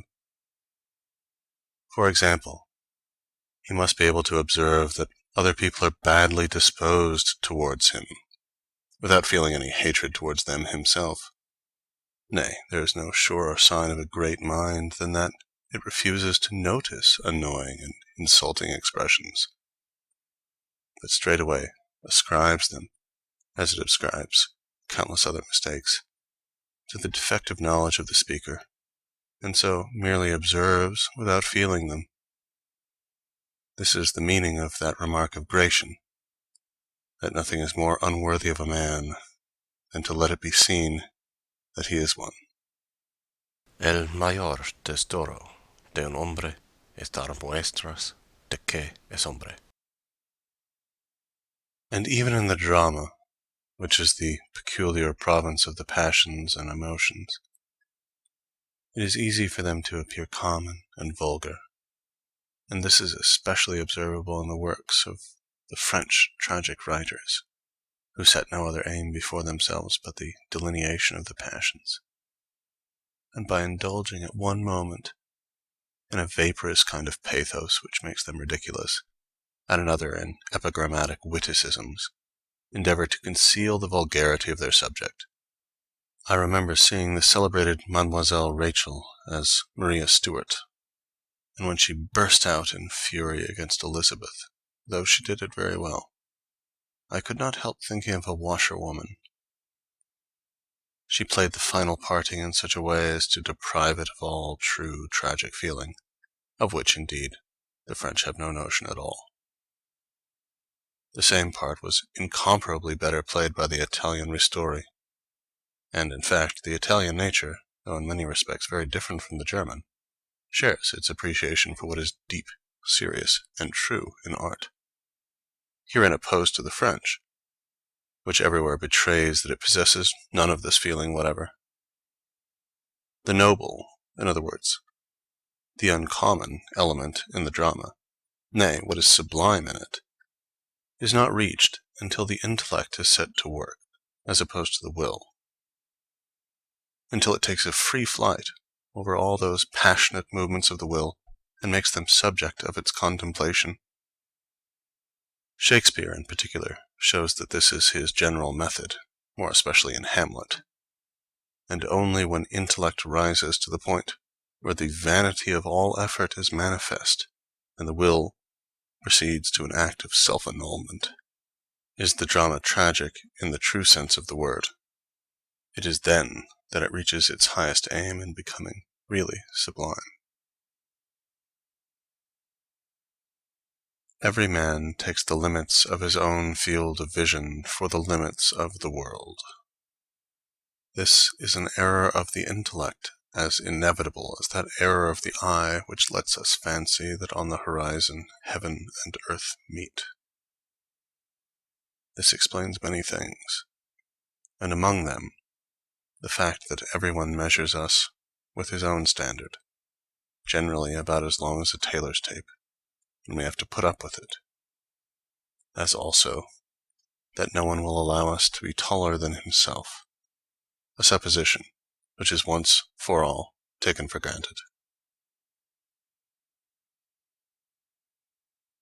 There is no doubt that many a man owes his good fortune in life solely to the circumstance that he has a pleasant way of smiling, and so wins the heart in his favor. However, the heart would do better to be careful, and remember what Hamlet put down in his tablets, that one may smile, and be a villain. Everything that is really fundamental in a man, and therefore genuine, works as such unconsciously, in this respect like the power of nature.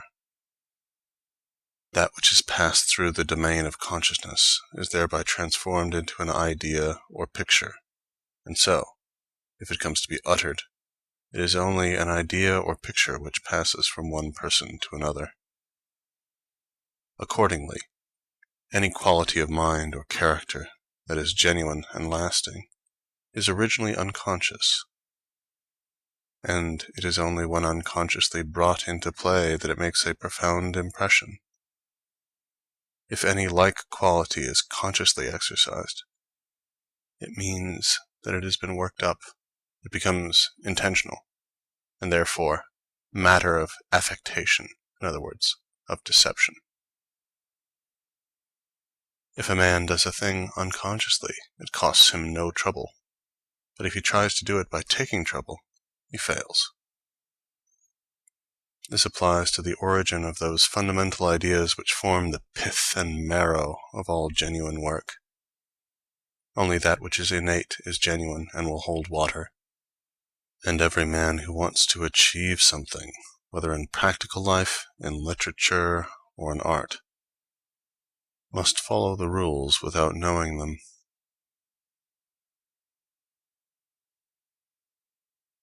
Men of very great capacity will, as a rule, find the company of very stupid people preferable to that of the common run, for the same reason that the tyrant and the mob, the grandfather and the grandchildren, are natural allies.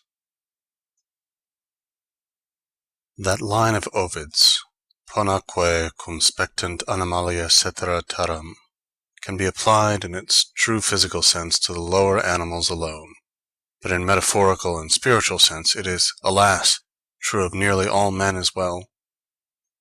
All their plans and projects are merged in the desire of physical enjoyment, physical well-being. They may, indeed, have personal interests, often embracing a very varied sphere, but still these latter receive their importance entirely from the relation in which they stand to the former. This is not only proved by their manner of life and the things they say, but it even shows itself in the way they look, the expression of their physiognomy, their gait and gesticulations. Everything about them cries out, in terram prona. It is not to them, it is only to the nobler and more highly endowed natures, men who really think and look about them in the world and form exceptional specimens of humanity, that the next lines are applicable. Os homine sublime dedit coelumque tueri, iusit et iractos ad sidera tolere vultus. No one knows what capacities for doing and suffering he has in himself, until something comes to rouse them to activity, just as in a pond of still water, lying there like a mirror, there is no sign of the roar and thunder with which it can leap from the precipice, and yet remain what it is, or again, rise high in the air as a fountain. When water is as cold as ice, you can have no idea of the latent warmth contained in it. Why is it that, in spite of all the mirrors in the world, no one really knows what he looks like? A man may call to mind the face of his friend, but not his own. Here, then, is an initial difficulty in the way of applying the maxim, know thyself. This is partly, no doubt, to be explained by the fact that it is physically impossible for a man to see himself in the glass, except with face turned straight towards it and perfectly motionless. For the expression of the eye, which counts for so much, and really gives its whole character to the face, is to a great extent lost. But coexisting with this physical impossibility, there seems to me to be an ethical impossibility of an analogous nature, and producing the same effect. A man cannot look upon his own reflection as though the person presented there were a stranger to him, and yet this is necessary if he is to take an objective view. In the last resort, an objective view means a deep-rooted feeling on the part of the individual as a moral being, that which he is contemplating is not himself. And unless he can take this point of view, he will not see things in a really true light, which is possible only if he is alive to their actual defects, exactly as they are. Instead of that, when a man sees himself in the glass, something out of his own egotistic nature whispers to him to take care to remember that it is no stranger but himself that he is looking at. And this operates as a noli me tangere, and prevents him from taking an objective view. It seems, indeed, as if, without the leaven of a grain of malice, such a view were impossible. According as a man's mental energy is exerted or relaxed, will life appear to him either so short and petty and fleeting, that nothing can possibly matter over which it is worth his while to spend emotion, that nothing really matters, whether it is pleasure or riches or even fame, and that in whatever way a man may have failed, he cannot have lost much. Or, on the other hand, life will seem so long, so important, so all in all, so momentous, and so full of difficulty, that we have to plunge into it with our whole soul if we are to obtain a share of its goods, make sure of its prizes, and carry out our plans. This latter is the imminent and common view of life. It is what Gratian means when he speaks of the serious way of looking at things, tomar muy de veras el viver. The former is the transcendental view, which is well expressed in Ovid's non est tanti. It is not worth so much trouble. Still better, however, by Plato's remark, that nothing in human affairs is worth any great anxiety. This condition of mind is due to the intellect having got the upper hand in the domain of consciousness, where, freed from the mere service of the will, it looks upon the phenomena of life objectively, and so cannot fail to gain a clear insight into its vain and futile character. But, in the other condition of mind, will predominates, and the intellect exists only to light it on its way to the attainment of its desires. A man is great or small according as he leans to the one or to the other of these views of life. People of very brilliant ability think little of admitting their errors and weaknesses, or of letting others see them. They look upon them as something for which they have duly paid, and instead of fancying that these weaknesses are a disgrace to them, they consider that they are doing them an honor. This is especially the case when the errors are of the kind that hang together with their qualities, conditionis sine quibus non, or as George Sand said, les défauts de ses vertus.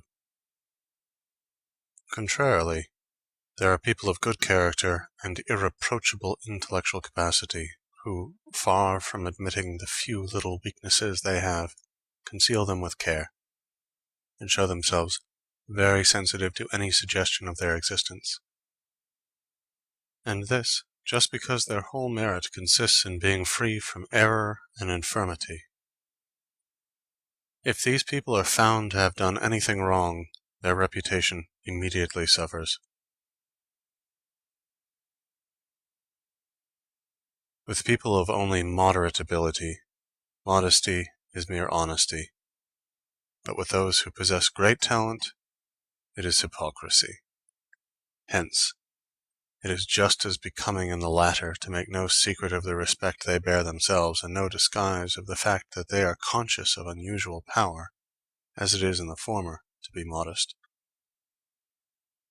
Valerius Maximus gives some very neat examples of this in his chapter on self-confidence, De Fiducia Sui.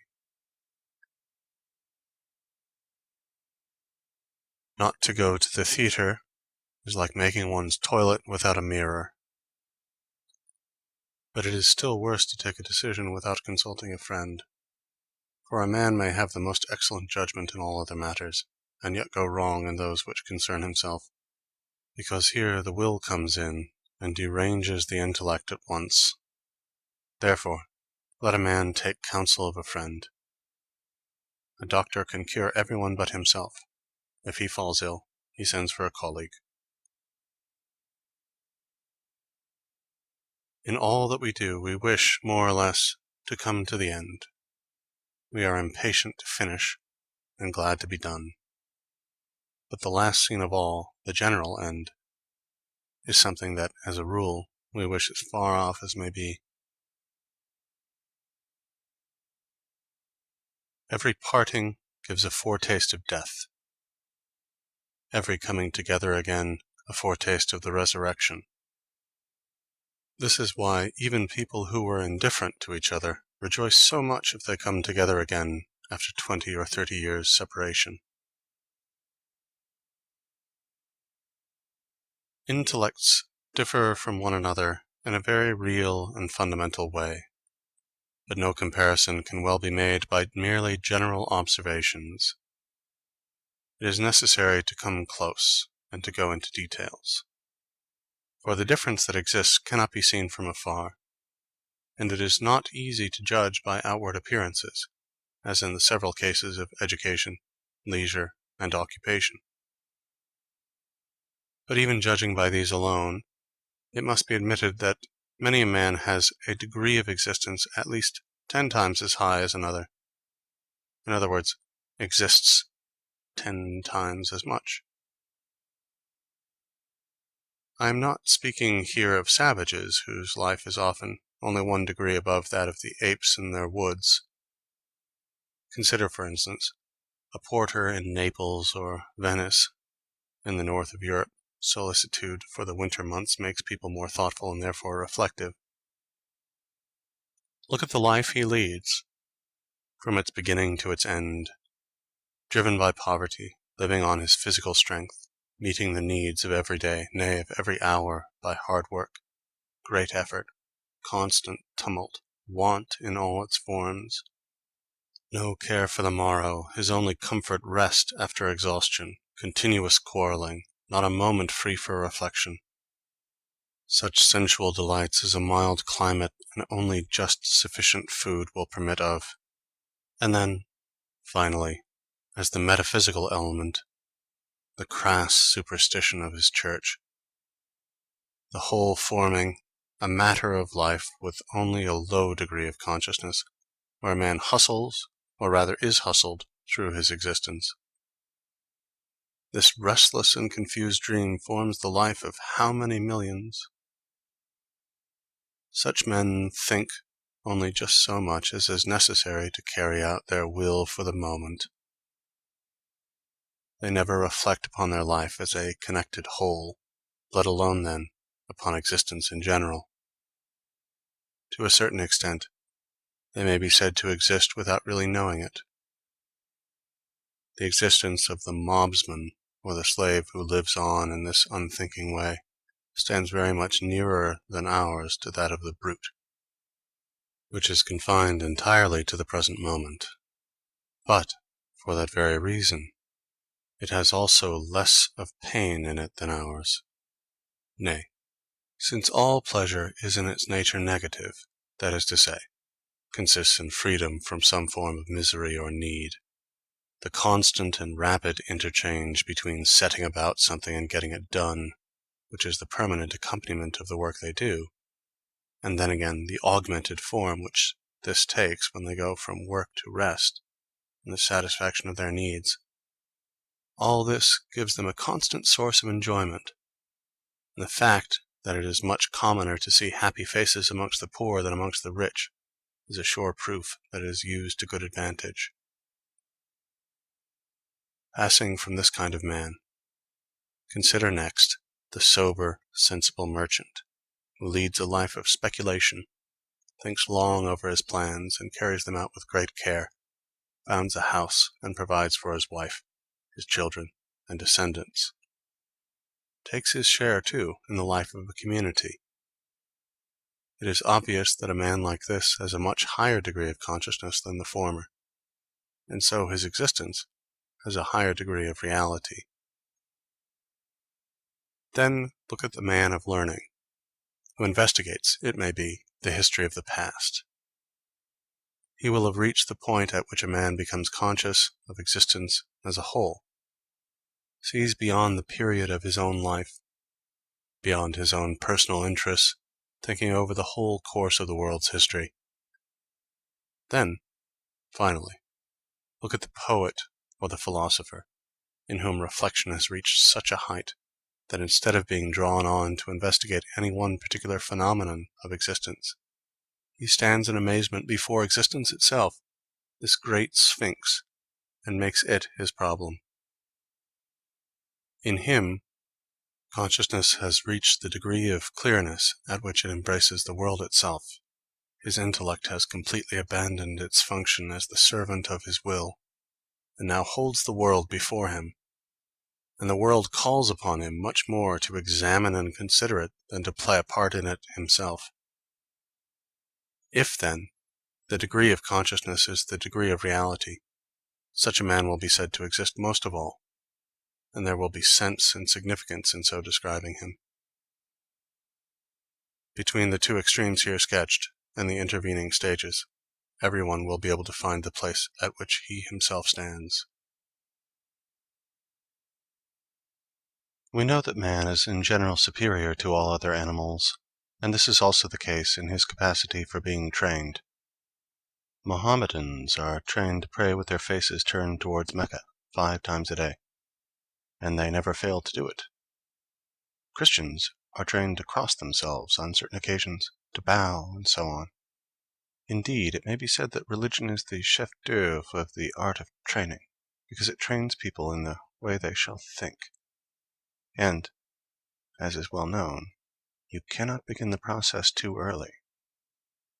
There is no absurdity so palpable but that it may be firmly planted in the human head if you only begin to inculcate it before the age of 5, by constantly repeating it with an air of great solemnity.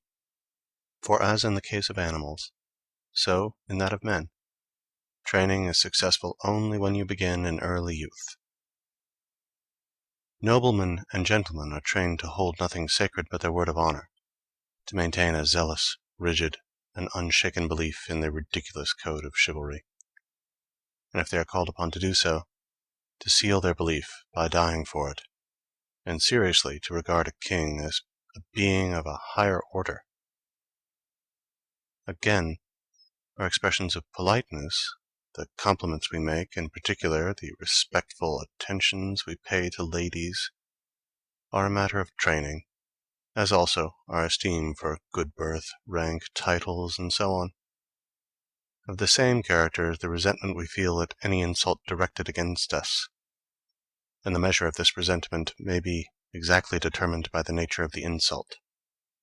An Englishman, for instance, thinks it a deadly insult to be told that he is no gentleman, or still worse, that he is a liar.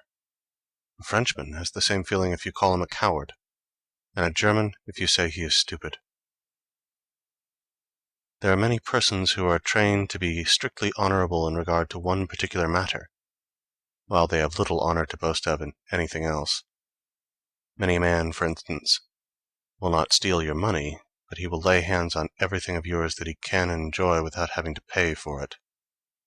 A man of business will often deceive you without the slightest scruple, but he will absolutely refuse to commit a theft. Imagination is strong in a man when that particular function of the brain which enables him to observe is roused to activity without any necessary excitement of the senses. Accordingly, we find that imagination is active just in proportion as our senses are not excited by external objects. A long period of solitude, whether in prison or in a sick room, quiet, twilight, darkness, these are the things that promote its activity, and under their influence it comes into play of itself. On the other hand, when a great deal of material is presented to our faculties of observation, as happens on a journey, or in the hurly-burly of the world, or again, in broad daylight, the imagination is idle, and even though call may be made upon it, refuses to become active, as though it understood that that was not its proper time. However, if the imagination is to yield any real product, it must have received a great deal of material from the external world. This is the only way in which its storehouse can be filled. The fantasy is nourished much in the same way as the body, which is least capable of any work and enjoys doing nothing just in the very moment when it receives its food which it has to digest. And yet, it is to this very food that it owes the power which it afterwards puts forth at the right time. Opinion is like a pendulum, and obeys the same law. If it goes past the center of gravity on one side, it must go a like distance on the other, and it is only after a certain time that it finds the true point at which it can remain at rest.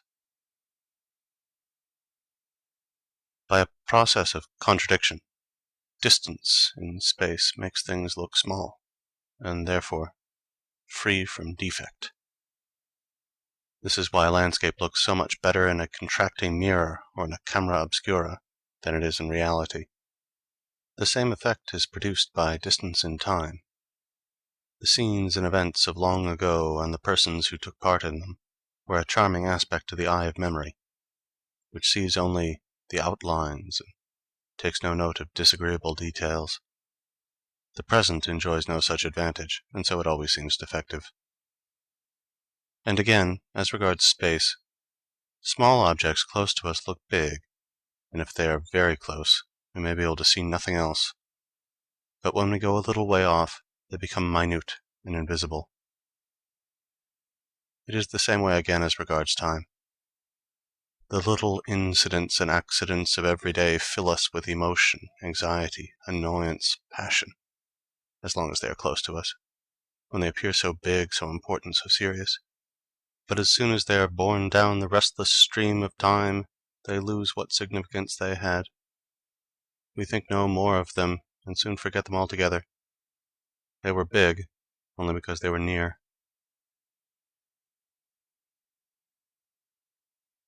Joy and sorrow are not ideas of the mind, but affectations of the will, and so they do not lie in the domain of memory.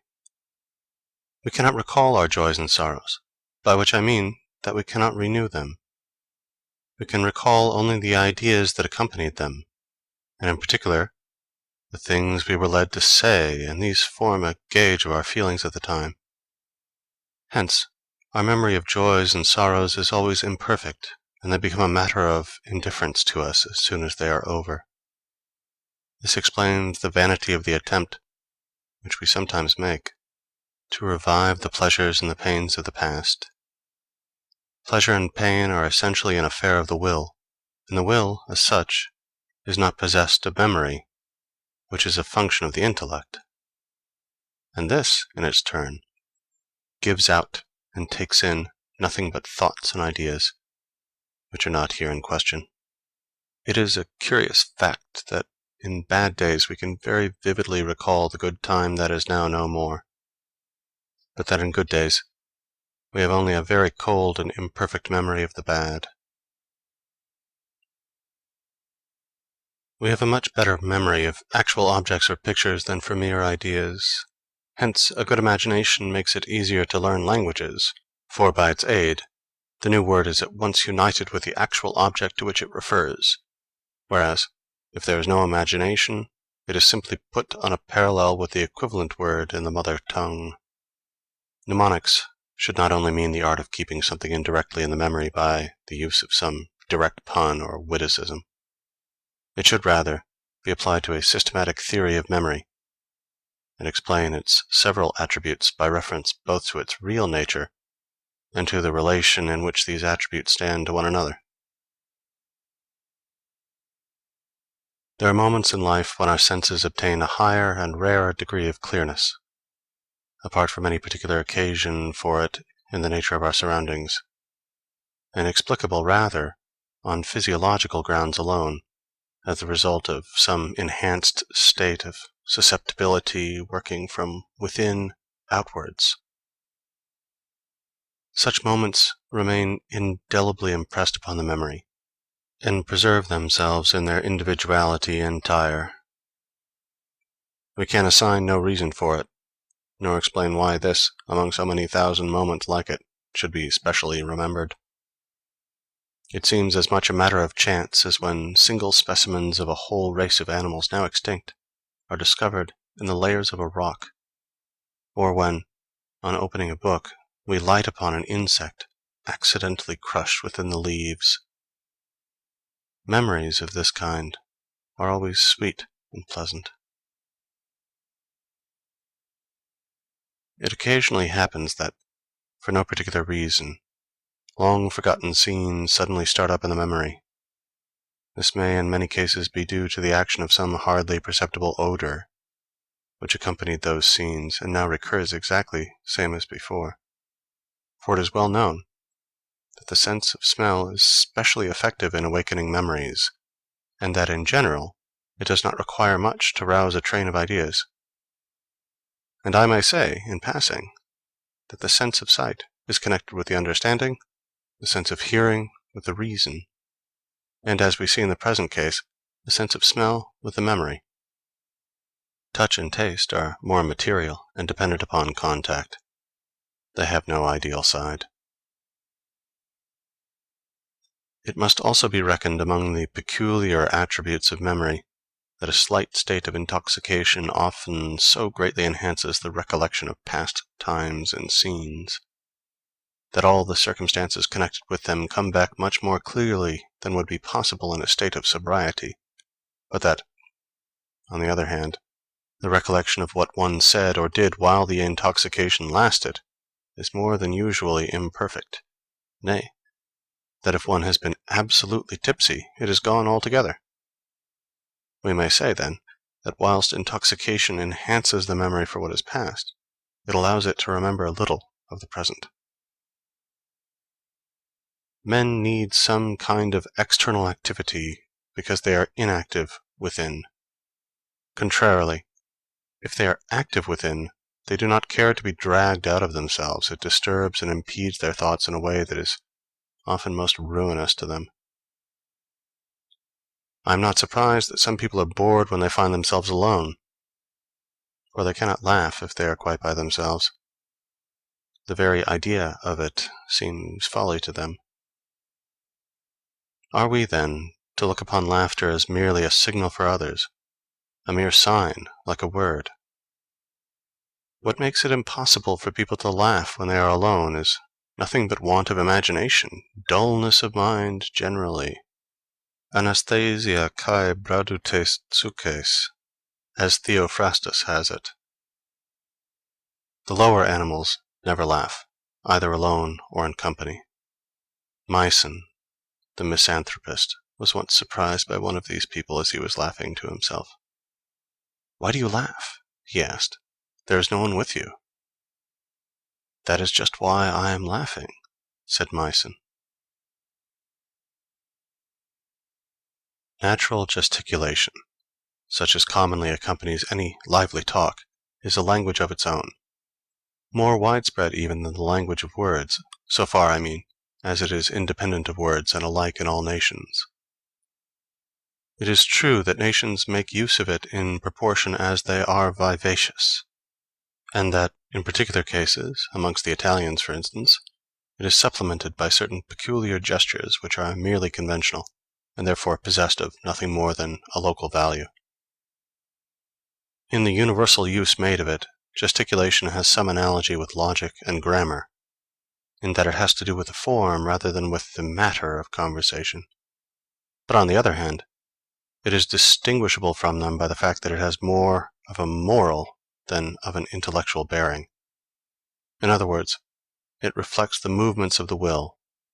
As an accompaniment of conversation, it is like the bass of a melody, and if, as in music, it keeps true to the progress of the treble, it serves to heighten the effect. In a conversation, the gesture depends upon the form in which the subject matter is conveyed, and it is interesting to observe that, whatever that subject matter may be, with a recurrence of the form, the very same gesture is repeated. So if I happen to see, from my window say, two persons carrying on a lively conversation without my being able to catch a word, I can, nevertheless, understand the general nature of it perfectly well. I mean, the kind of thing that is being said and the form it takes. There is no mistake about it. The speaker is arguing about something, advancing his reasons, then limiting their application, then driving them home and drawing the conclusion in triumph.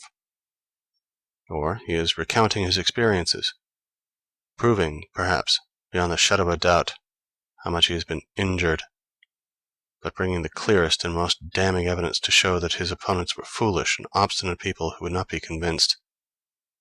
Or else, he is telling of the splendid plan he laid, and how he carried it to a successful issue, or perhaps failed because the luck was against him.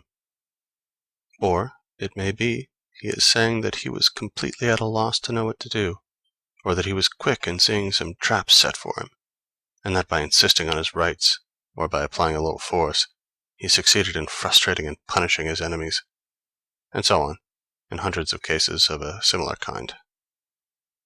Strictly speaking, however, what I get from gesticulation alone is an abstract notion of the essential drift of what is being said, and that, too, whether I judge from a moral or an intellectual point of view. It is the quintessence, the true substance of the conversation, and this remains identical, no matter what may have given rise to the conversation, or what it may be about. The relation between the two being that of a general idea or class name to the individuals which it covers. As I have said, the most interesting and amusing part of the matter is the complete identity and solidarity of the gestures used to denote the same set of circumstances, even though by people of very different temperament, so that the gestures become exactly like words of a language, alike for everyone, and subject only to such small modifications as depend upon variety of accent and education. And yet, there can be no doubt but that these standing gestures, which everyone uses, are the result of no convention or collusion. They are original and innate, a true language of nature, consolidated, it may be, by imitation and the influence of custom. It is well known that it is part of an actor's duty to make a careful study of gesture, and the same thing is true, to a somewhat smaller degree, of a public speaker. This study must consist chiefly in watching others and imitating their movements, for there are no abstract rules fairly applicable to the matter, with the exception of some very general leading principles, such as, to take an example, that the gesture must not follow the word, but rather come immediately before it, by way of announcing its approach and attracting the hearer's attention. Englishmen entertain a peculiar contempt for gesticulation, and look upon it as something vulgar and undignified. This seems to me a silly prejudice on their part, and the outcome of their general prudery. For here we have a language which nature has given to everyone, and which everyone understands, and to do away with and forbid it for no better reason than that it is opposed to that much lauded thing, gentlemanly feeling, is a very questionable proceeding. Chapter 6. On Education. The human intellect is said to be so constituted that general ideas arise by abstraction from particular observations, and therefore come after them in point of time. If this is what actually occurs, as happens in the case of a man who has to depend solely upon his own experience for what he learns, who has no teacher and no book, such a man knows quite well which of his particular observations belong to and are represented by each of his general ideas. He has a perfect acquaintance with both sides of his experience, and accordingly he treats everything that comes in his way from a right standpoint. This might be called the natural method of education. Contrarily, the artificial method is to hear what other people say, to learn and to read, and so to get your head crammed full of general ideas before you have any sort of extended acquaintance with the world as it is, and as you may see it for yourself. You will be told that the particular observations which go to make these general ideas will come to you later on in the course of experience. But until that time arrives, you apply your ideas wrongly. You judge men and things from a wrong standpoint, you see them in a wrong light, and treat them in a wrong way. So it is that education perverts the mind. This explains why it so frequently happens that, after a long course of learning and reading, we enter upon the world in our youth, partly with an artless ignorance of things, partly with wrong notions about them. So that our demeanor serves at one moment of a nervous anxiety, And another of a mistaken confidence. The reason of this is simply that our head is full of general ideas which we are now trying to turn to some use, but which we hardly ever apply rightly. This is the result of acting in direct opposition to the natural development of the mind by obtaining general ideas first, and particular observations last. It is putting the cart before the horse.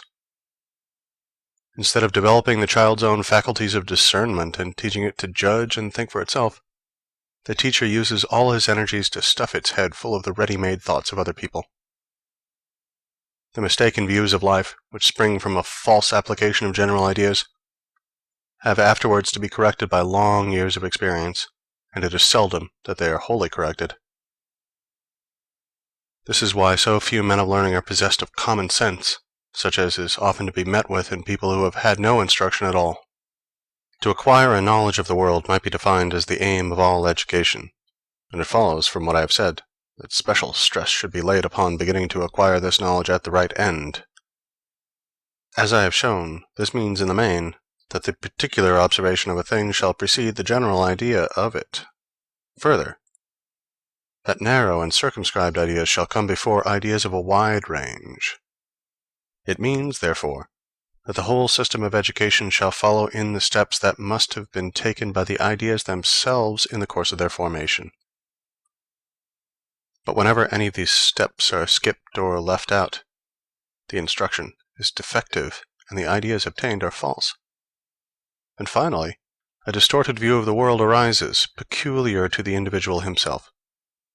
A view such as almost everyone entertains for some time, and most men for as long as they live. No one can look into his own mind without seeing that it was only after reaching a very mature age, and in some cases when he least expected it, that he came to a right understanding, or a clear view of many matters in his life, that after all, were not very difficult or complicated. Up till then, there were points in his knowledge of the world which were still obscure, due to his having skipped some particular lesson in those early days of his education, whatever it may have been like, whether artificial or conventional, or of that natural kind which is based upon individual experience. It follows that an attempt should be made to find out the strictly natural course of knowledge, so that education may proceed methodically by keeping to it, and that children may become acquainted with the ways of the world without getting wrong ideas into their head, which very often cannot be got out again. If this plan were adopted, special care would have to be taken to prevent children from using words without clearly understanding their meaning and application. The fatal tendency to be satisfied with words instead of trying to understand things, to learn phrases by heart so that they may prove a refuge in time of need, exists as a rule, even in children, and the tendency lasts on into manhood, making the knowledge of many learned persons to consist in mere verbiage. However, the main endeavor must always be to let particular observations precede general ideas, and not vice versa, as is usually and unfortunately the case. As though a child should come feet foremost into the world, or a verse be begun by writing down the rhyme. The ordinary method is to imprint ideas and opinions, in the strict sense of the word, prejudices, on the mind of the child, before it has had any but very few particular observations. It is thus that he afterwards comes to view the world and gather experience through the medium of those ready-made ideas, rather than to let his ideas be formed for him out of his own experience of life, as they ought to be. A man sees a great many things when he looks at the world for himself, and he sees them from many sides. But this method of learning is not nearly so short or so quick as the method which employs abstract ideas and makes hasty generalizations about everything. Experience, therefore, will be a long time in correcting preconceived ideas, or perhaps never bring its task to an end, for wherever a man finds that the aspect of things seems to contradict the general ideas he has formed, he will begin by rejecting the evidence it offers as partial and one-sided. Nay, he will shut his eyes to it altogether, and deny that it stands in any contradiction at all with his preconceived notions, in order that he may thus preserve them uninjured.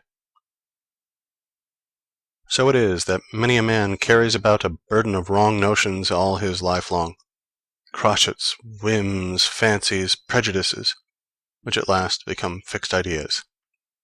The fact is that he has never tried to form his fundamental ideas for himself out of his own experience of life, his own way of looking at the world, because he has taken over his ideas ready-made from other people, and this it is that makes him, as it makes many others, so shallow and superficial. Instead of that method of instruction, care should be taken to educate children on the natural lines. No idea should ever be established in a child's mind otherwise than by what the child can see for itself, or at any rate, it should be verified by the same means, and the result of this would be that the child's ideas, if few, would be well grounded and accurate. It would learn how to measure things by its own standard rather than by another's, and so it would escape 1,000 strange fancies and prejudices, and not need to have them eradicated by the lessons it will subsequently be taught in the school of life. The child would, in this way, have its mind once for all habituated to clear views and thoroughgoing knowledge. It would use its own judgment and take an unbiased estimate of things. And, in general, children should not form their notions of what life is like from the copy before they have learned it from the original, to whatever aspect of it their attention may be directed. Instead, therefore, of hastening to place books, and books alone, in their hands, let them be made acquainted step by step with things, with the actual circumstances of human life. And above all, let care be taken to bring them to a clear and objective view of the world as it is, to educate them always to derive their ideas directly from real life and to shape them in conformity with it, not to fetch them from other sources, such as books, fairy tales, or what people say, and to apply them ready-made to real life. For this will mean that their heads are full of wrong notions, and that they will either see things in a false light or try in vain to remodel the world to suit their views, and so enter upon false paths, and that, too, whether they are only constructing theories of life or engaged in the actual business of it. It is incredible how much harm is done when the seeds of wrong notion are laid in the mind in those early years, later on to bear a crop of prejudice. For the subsequent lessons, which are learned from real life in the world, have to be devoted mainly to their extirpation. To unlearn the evil was the answer, according to Diogenes Laertius, Antisthenes gave when he was asked what branch of knowledge was most necessary, and we can see what he meant. No child under the age of 15 should receive instruction in subjects which may possibly be the vehicle of serious error, such as philosophy, religion, or any other branch of knowledge where it is necessary to take large views, because wrong notions imbibed early can seldom be rooted out, and of all the intellectual faculties, judgment is the last one to arrive at maturity. The child should give its attention either to subjects where no error is possible at all, such as mathematics, or to those in which there is no particular danger in making a mistake, such as languages, natural science, history, and so on. And in general, the branches of knowledge which are to be studied at any period of life should be such as the mind is equal to at that period and can perfectly understand. Childhood and youth form the time for collecting materials, for getting a special and thorough knowledge of the individual and particular things. In those years it is too early to form views on a large scale, and ultimate explanations must be put off to a later date. The faculty of judgment, which cannot come into play without mature experience, should be left to itself, and care should be taken not to anticipate its action by inculcating prejudice, which will paralyze it forever. On the other hand, the memory should be specially taxed in youth, since it is then that it is strongest and most tenacious. But in choosing the things that should be committed to memory, the utmost care and forethought must be exercised, as lessons well learnt in youth are never forgotten. This precious soil must therefore be cultivated so as to bear as much fruit as possible. If you think how deeply rooted in your memory are those persons whom you knew in the first 12 years of your life, how indelible the impression made upon you by the events of those years, how clear your recollection of most of the things that happened to you then, most of what was told or taught you, it will seem a natural thing to take the susceptibility and tenacity of the mind at that period as the groundwork of education. This may be done by a strict observance of method and a systematic regulation of the impressions which the mind is to receive. But the years of youth allotted to a man are short, and memory is, in general, bound within narrow limits, still more so, the memory of any one individual. Since this is the case, it is all important to fill the memory with what is essential and material in any branch of knowledge, to the exclusion of everything else. The decision as to what is essential and material should rest with the masterminds in every department of thought. Their choice should be made after the most mature deliberation, and the outcome of it fixed and determined. Such a choice would have to proceed by sifting the things which it is necessary and important for a man to know in general, and then necessary and important for him to know in any particular business or calling. Knowledge of the first kind would have to be classified after an encyclopedic fashion in graduated courses, adapted to the degree of general culture which a man may be expected to have in the circumstances in which he is placed, beginning with a course limited to the necessary requirements of primary education, and extending upwards to the subjects treated in all of the branches of philosophical thought. The regulation of the second kind of knowledge would be left to those who had shown genuine mastery in the several departments into which it is divided, and the whole system would provide an elaborate rule or canon for intellectual education, which would of course have to be revised every 10 years. Some such arrangement as this would employ the youthful power of the memory to best advantage, and supply excellent working material to the faculty of judgment when it made its appearance later on. A man's knowledge may be said to be mature. In other words, it has reached the most complete state of perfection to which he, as an individual, is capable of bringing it, when an exact correspondence is established between the whole of his abstract ideas and the things he has actually perceived for himself.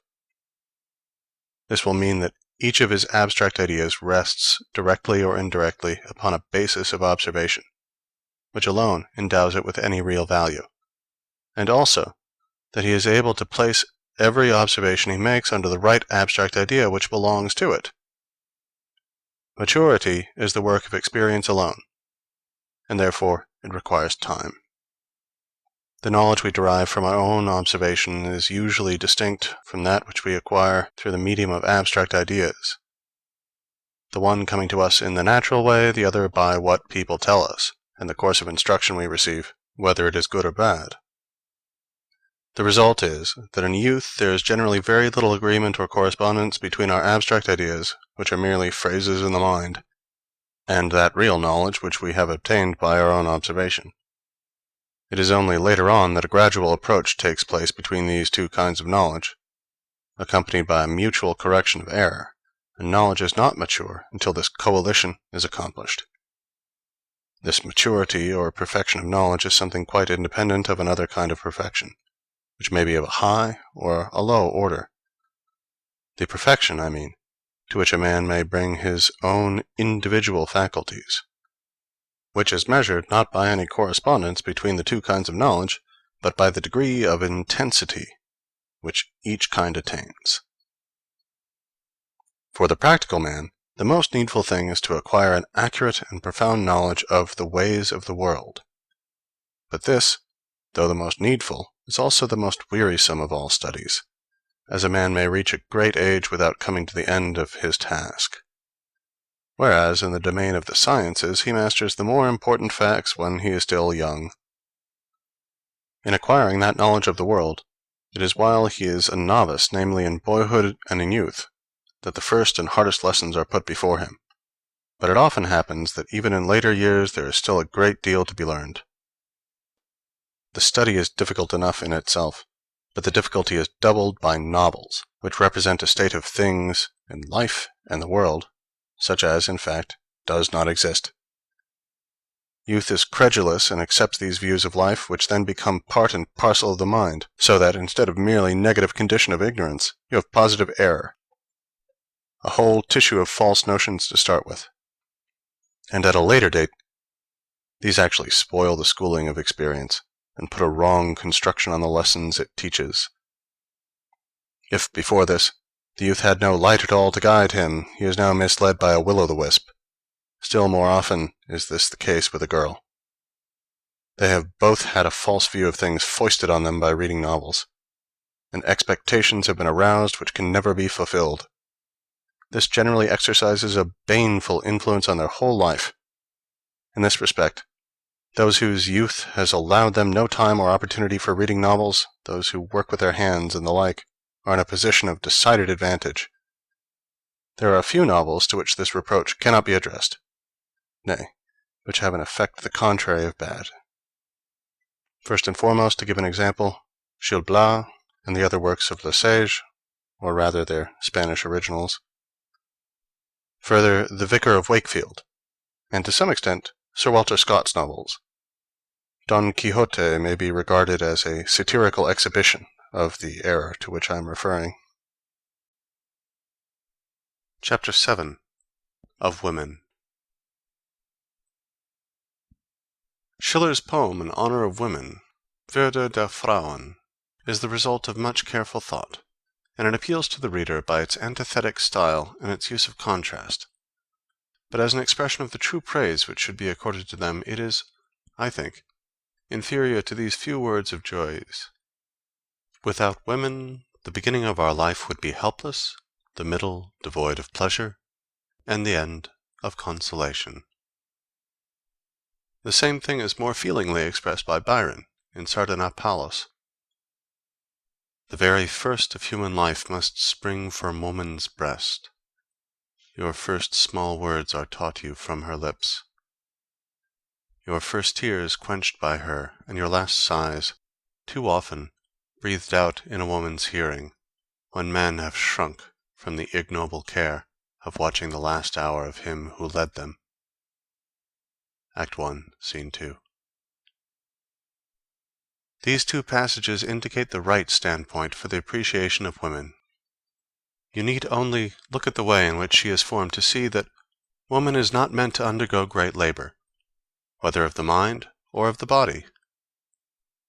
She pays the debt of life not by what she does, but by what she suffers, by the pains of childbearing and the care for the child, and by submission to her husband, to whom she should be a patient and cheering companion. The keenest sorrows and joys are not for her, nor is she called upon to display a great deal of strength. The current of her life should be more gentle, peaceful, and trivial than man's, without being essentially happier or unhappier.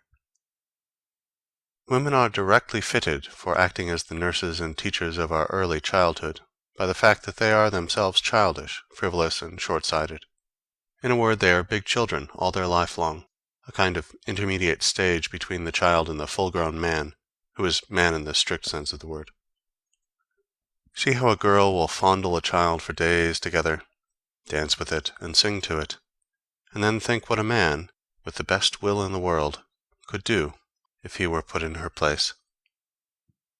With young girls, nature seems to have had in view what, in the language of drama, is called a striking effect, as for a few years she dowers them with a wealth of beauty and is lavish in her gift of charm, at the expense of all the rest of their life, so that during those years they may capture the fantasy of some man to such a degree that he is hurried away into undertaking the honorable care of them, in some form or another, as long as they live, a step for which there would not appear to be any sufficient warranty if reason alone directed his thoughts. Accordingly, nature has equipped woman, as she does all her creatures, with the weapons and implements requisite for the safeguarding of her existence, and for just as long as it is necessary for her to have them. Here, as elsewhere, nature proceeds with her usual economy, for just as the female ant, after fecundation, loses her wings, which are then superfluous, nay, actually a danger to the business of breeding, so, after giving birth to one or two children, a woman generally loses her beauty, probably indeed for similar reasons. And so we find that young girls, in their hearts, look upon domestic affairs or work of any kind as of secondary importance, if not actually as a mere jest. The only business that really claims their earnest attention is love, making conquests, and everything connected with this, dress, dancing, and so on. A nobler and more perfect a thing is, the later and slower it is in arriving at maturity. A man reaches the maturity of his reasoning powers and mental faculties hardly before the age of 28, a woman at 18, and then, too, in the case of woman, it is only reason of a sort, very niggard in its dimensions.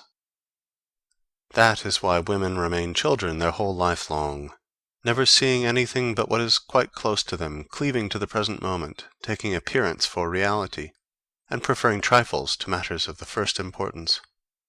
For it is by virtue of his reasoning faculty that man does not live in the present only, like the brute, but looks about him, and considers the past and the future. And this is the origin of prudence, as well as of that care and anxiety which so many people exhibit. Both the advantages and the disadvantages which this involves are shared in by the woman to a smaller extent, because of her weaker power of reasoning. She may, in fact, be described as intellectually short-sighted, because while she has an intuitive understanding of what lies quite close to her, her field of vision is narrow and does not reach to what is remote, so that things which are absent or past or to come have much less effect on women than upon men. This is the reason why women are more often inclined to be extravagant, and sometimes carry their inclination to a length that borders upon madness. In their hearts, women think that it is men's business to earn money and theirs to spend it, if possible during their husband's life, but at any rate after his death. The very fact that their husband hands them over his earnings for purposes of housekeeping strengthens them in this belief. However many disadvantages all this may involve, there is at least this to be said in its favor, that the woman lives more in the present than the man, and that, if the present is at all tolerable, she enjoys it more eagerly. This is the main source of that cheerfulness which is peculiar to women, fitting her to amuse man in his hours of recreation, and, in case of need, to console him when he is borne down by the weight of his cares. It is by no means a bad plan to consult women in matters of difficulty, as the Germans used to do in ancient times, for their way of looking at things is quite different from ours, chiefly in the fact that they like to take the shortest way to their goal, and in general manage to fix their eyes upon what lies before them, while we, as a rule, see far beyond it, just because it is in front of our noses. In cases like this, we need to be brought back to the right standpoint, so as to recover the near and simple view. Then, again, women are decidedly more sober in their judgment than we are, so that they do not see more in things than is really there, whilst, if our passions are aroused, we are apt to see things in an exaggerated way, or imagine what does not exist. The weakness of their reasoning faculty also explains why it is that women show more sympathy for the unfortunate than men do, and so treat them with more kindness and interest, and why it is that, on the contrary, they are inferior to men in point of justice, and less honorable and conscientious. For it is just because their reasoning power is weak that present circumstances have such a hold over them, and those concrete things which lie directly before their eyes exercise a power which is seldom counteracted to any extent by abstract principles of thought, by fixed rules of conduct, firm resolutions, or, in general, by consideration for the past and the future, or regard for what is absent and remote.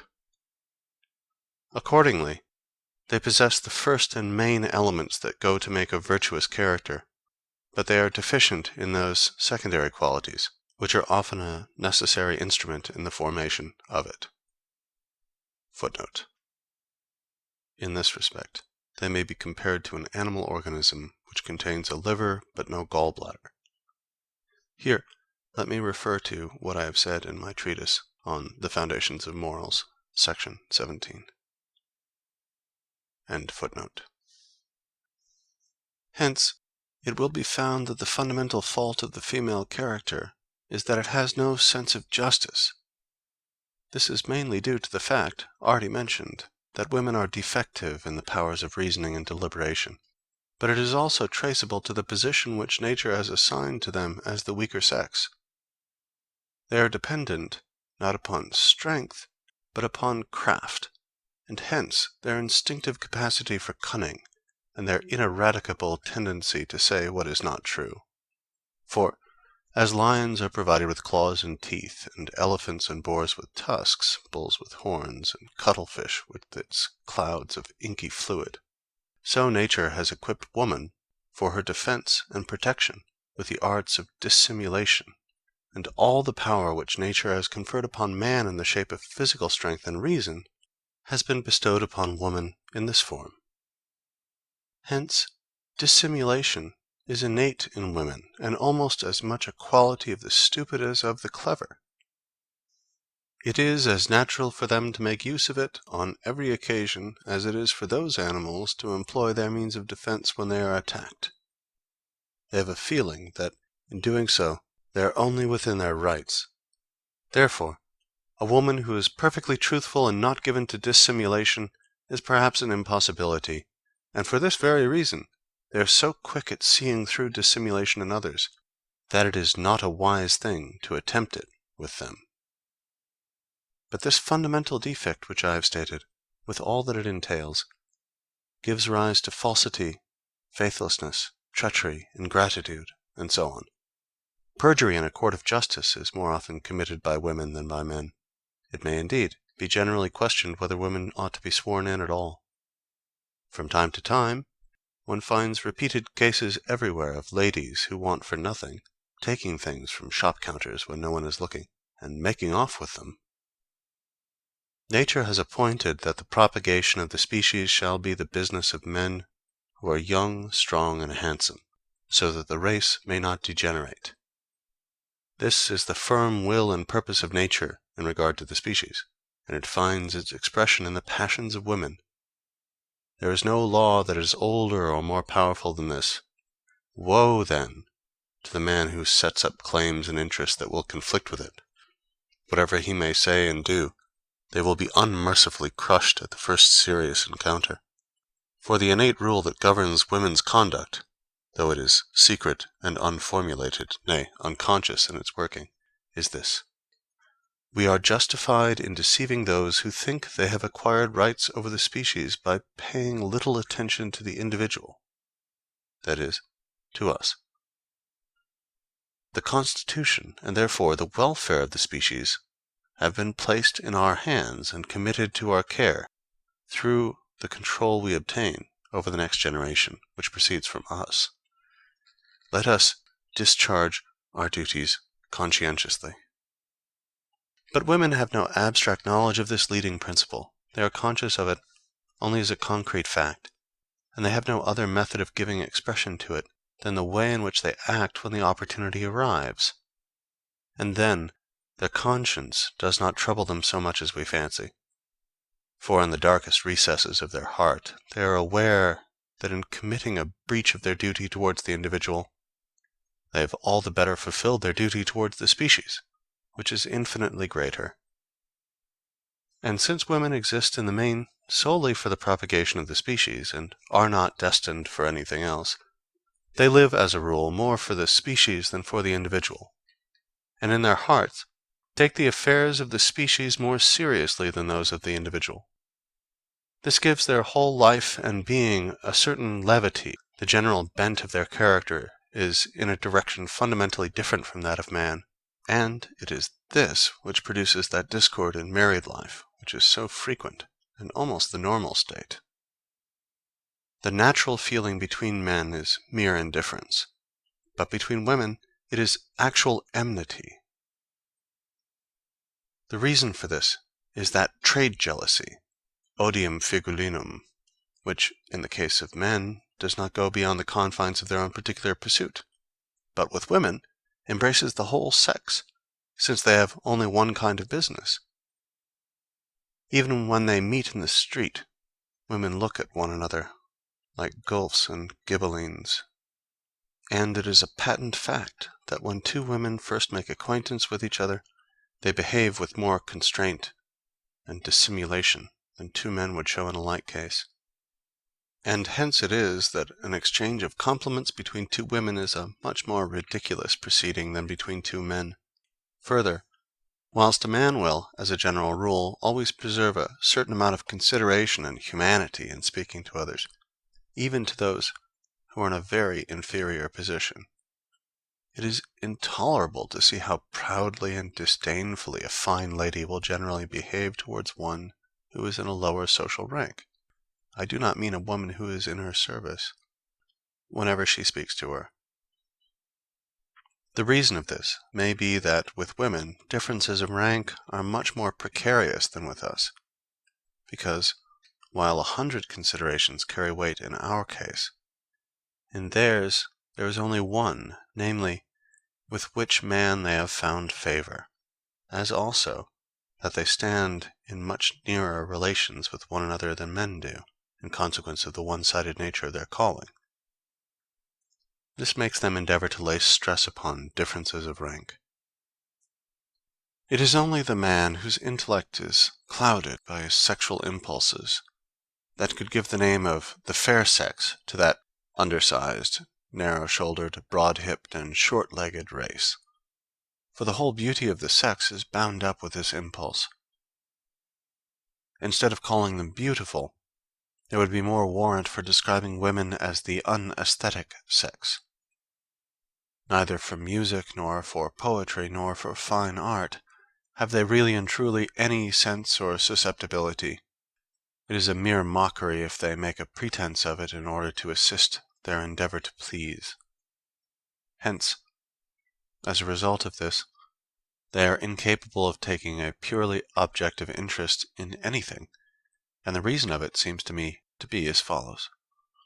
A man tries to acquire direct mastery over things, either by understanding them or by forcing them to do his will, but a woman is always and everywhere reduced to obtaining this mastery indirectly, namely through a man, and whatever direct mastery she may have is entirely confined to him.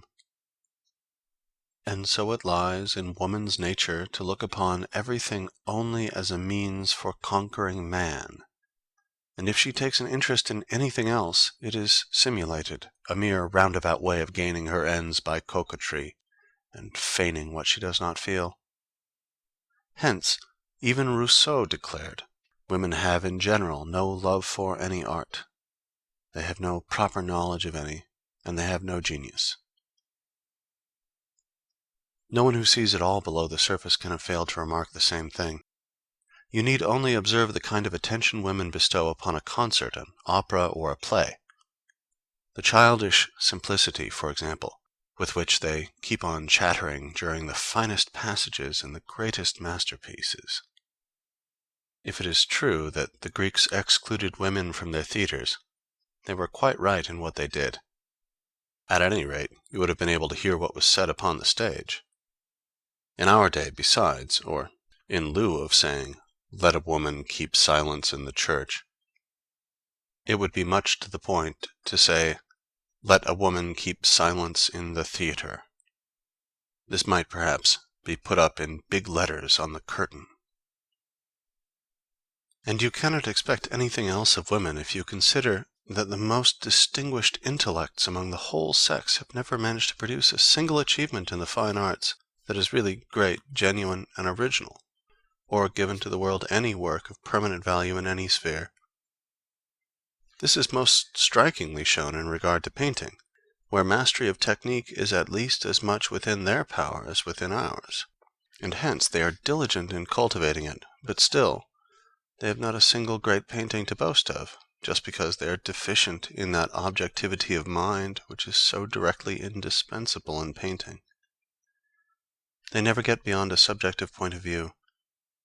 It is quite in keeping with this that ordinary women have no real susceptibility for art at all, for nature proceeds in strict sequence, non facit saltum, and Huarte, in his Examen de Ingenios para las Ciencias, a book which has been famous for 300 years, denies women the possession of all the higher faculties. The case is not altered by particular and partial exceptions.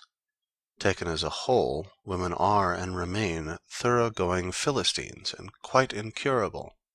Hence, with that absurd arrangement which allows them to share the rank and title of their husbands, they are a constant stimulus to his ignoble ambitions. And further, it is just because they are Philistines that modern society, where they take the lead and set the tone, is in such a bad way. Napoleon's saying that women have no rank should be adopted as the right standpoint in determining their position in society, and as regards their other qualities, Chamfort makes the very true remark: they are made to trade with our own weaknesses and our follies, but not with our reason. The sympathies that exist between them and men are skin deep only, and do not touch the mind, or the feelings, or the character. They form the sexus sequior, the second sex, inferior in every respect to the first. Their infirmities should be treated with consideration, but to show them great reverence is extremely ridiculous, and lowers us in their eyes. When nature made two divisions of the human race, she did not draw the line exactly through the middle. These divisions are polar and opposed to each other, it is true, but the difference between them is not qualitative merely. It is also quantitative.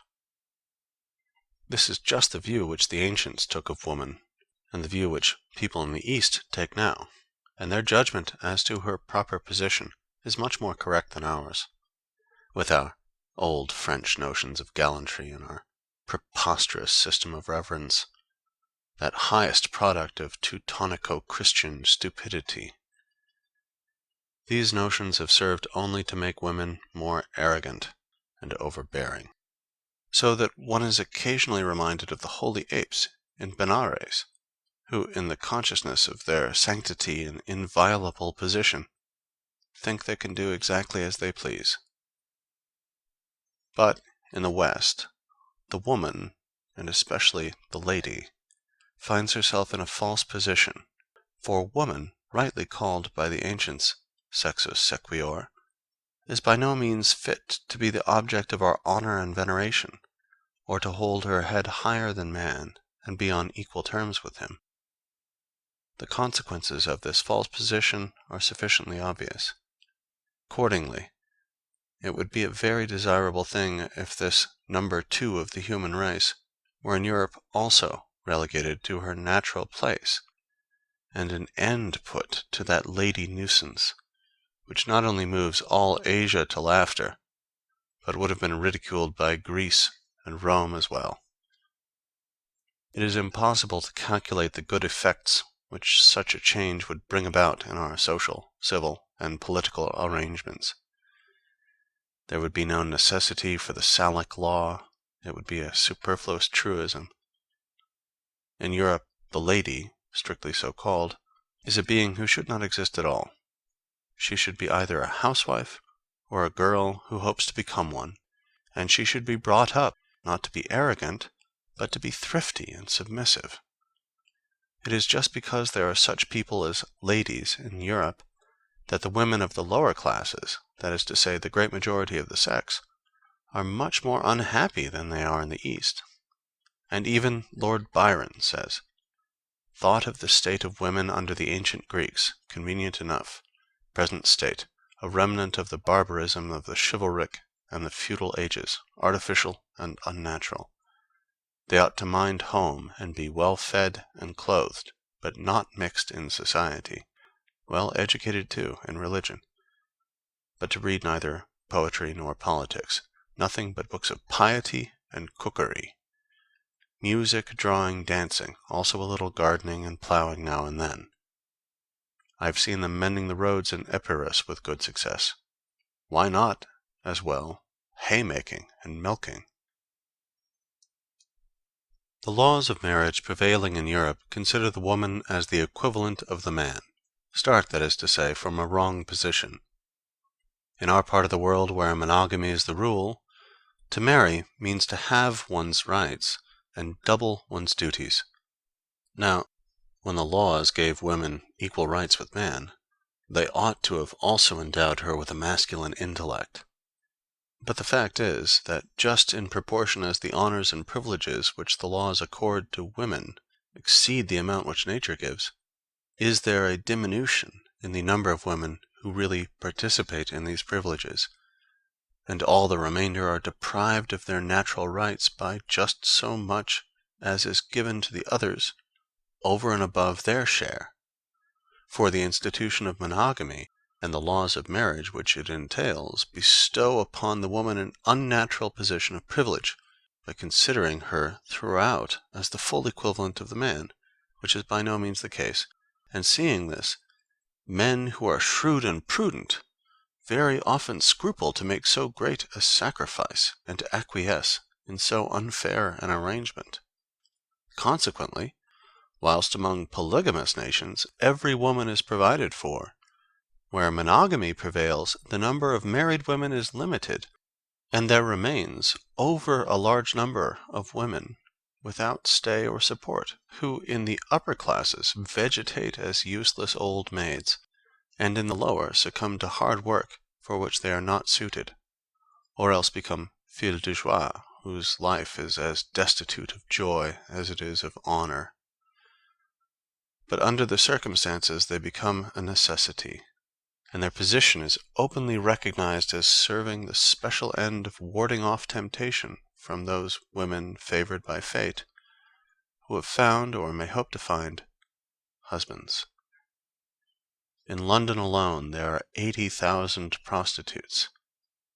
What are they but the women who, under the institution of monogamy, have come off worse? Theirs is a dreadful fate. They are human sacrifices offered up on the altar of monogamy.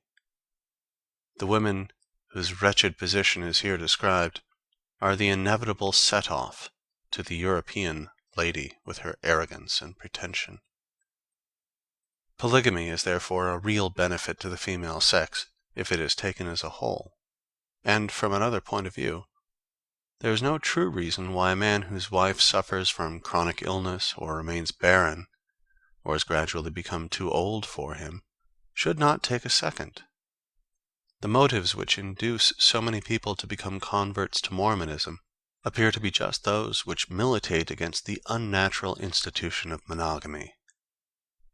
Translator's note: the Mormons have recently given up polygamy and received the American franchise in its stead.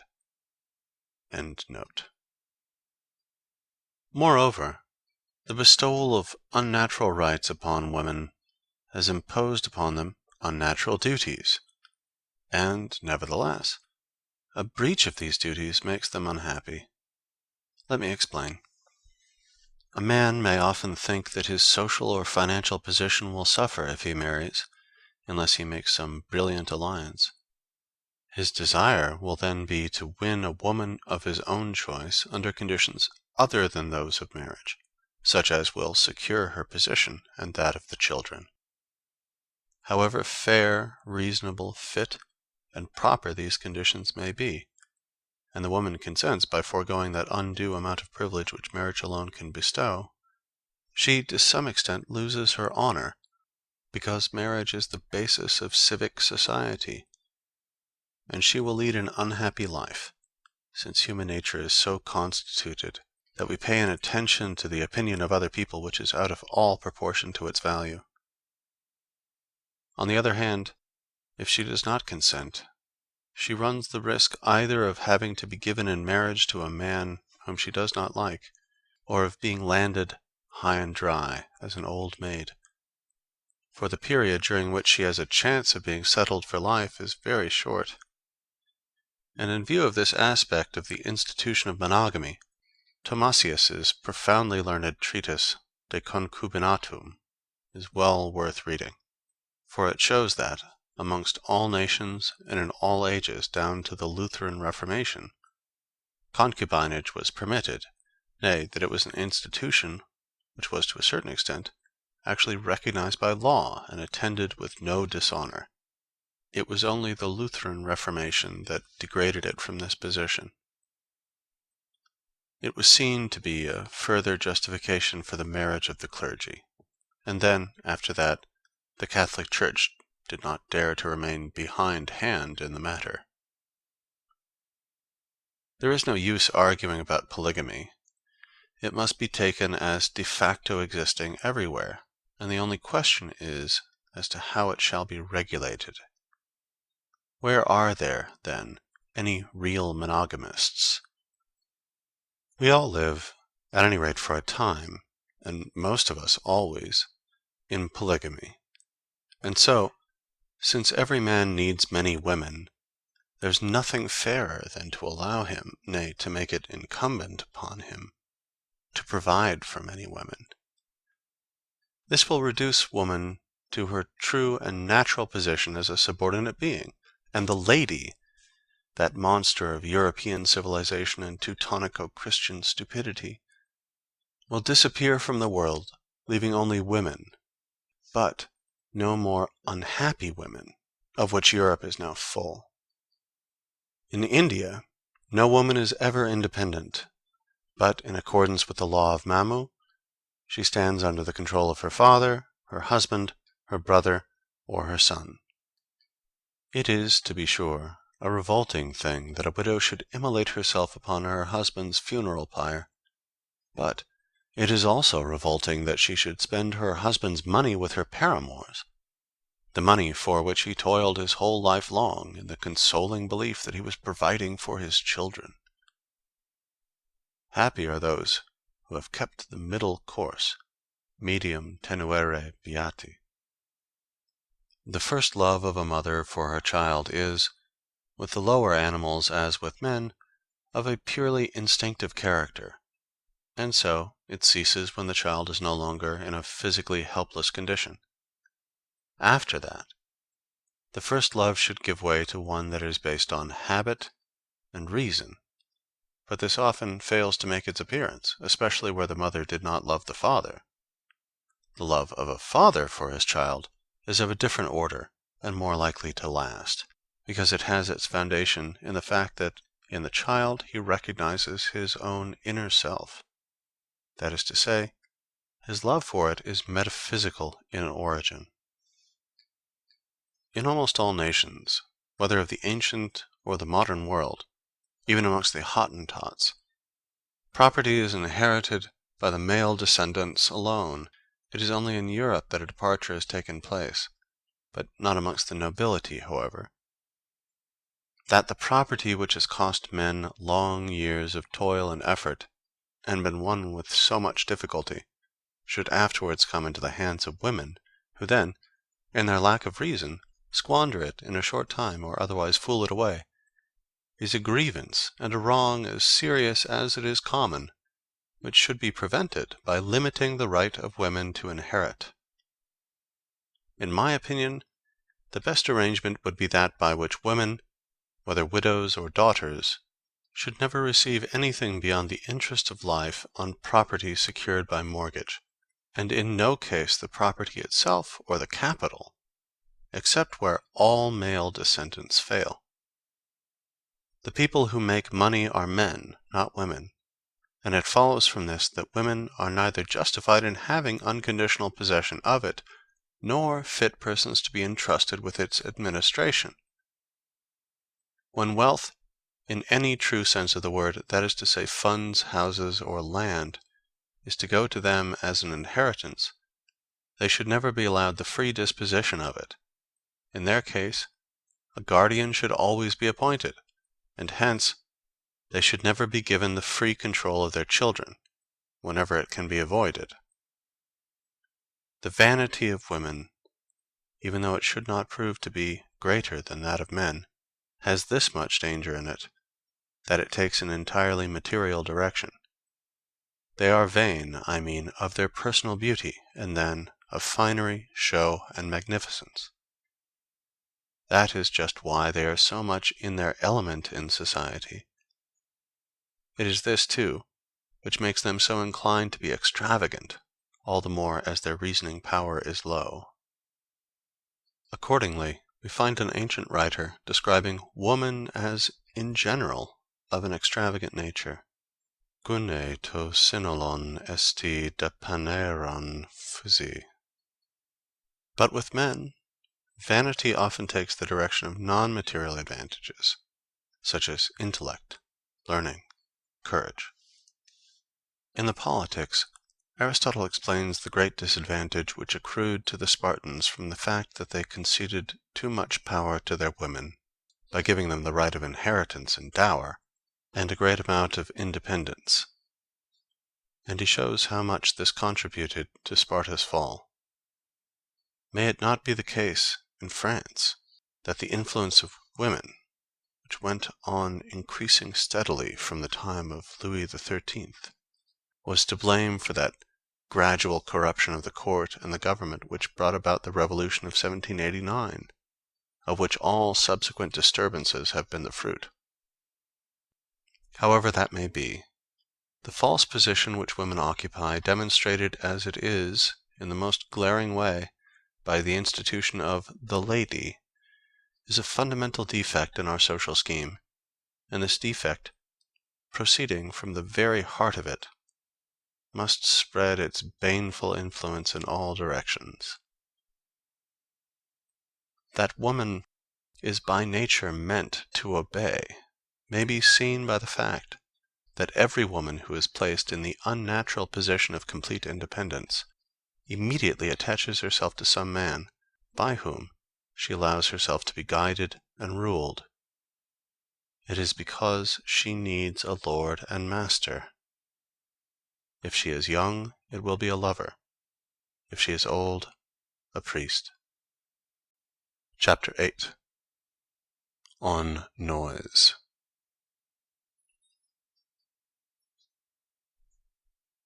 Kant wrote a treatise on the vital powers. I should prefer to write a dirge for them. The superabundant display of vitality, which takes the form of knocking, hammering, and tumbling things about, has proved a daily torment to me all my life long. There are people, it is true, nay, a great many people, who smile at such things because they are not sensitive to noise. But they are just the people who are also not sensitive to argument, or thought, or poetry, or art. In a word, to any kind of intellectual influence. The reason of it is that the tissue of their brains is of a very rough and coarse quality. On the other hand, noise is a torture to intellectual people. In the biographies of almost all great writers, or wherever else their personal utterances are recorded, I find complaints about it. In the case of Kant, for instance, Goethe, Lichtenberg, Jean Paul. And if it should happen that any writer has omitted to express himself on the matter, it is only for want of an opportunity. This aversion to noise I should explain as follows.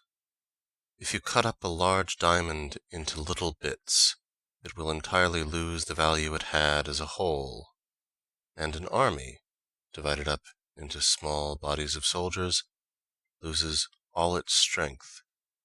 So, a great intellect sinks to the level of an ordinary one. As soon as it is interrupted and disturbed, its attention distracted and drawn off from the matter in hand. For its superiority depends upon its power of concentration, of bringing all its strength to bear upon one theme, in the same way as a concave mirror collects into one point all the rays of light that strike upon it. Noisy interruption is a hindrance to this concentration. That is why distinguished minds have always shown such an extreme dislike to disturbance in any form, as something that breaks in upon and distracts their thoughts. Above all have they been averse to that violent interruption that comes from noise. Ordinary people are not much put out by anything of the sort. The most sensible and intelligent of all nations in Europe lays down the rule, never interrupt, as the 11th commandment.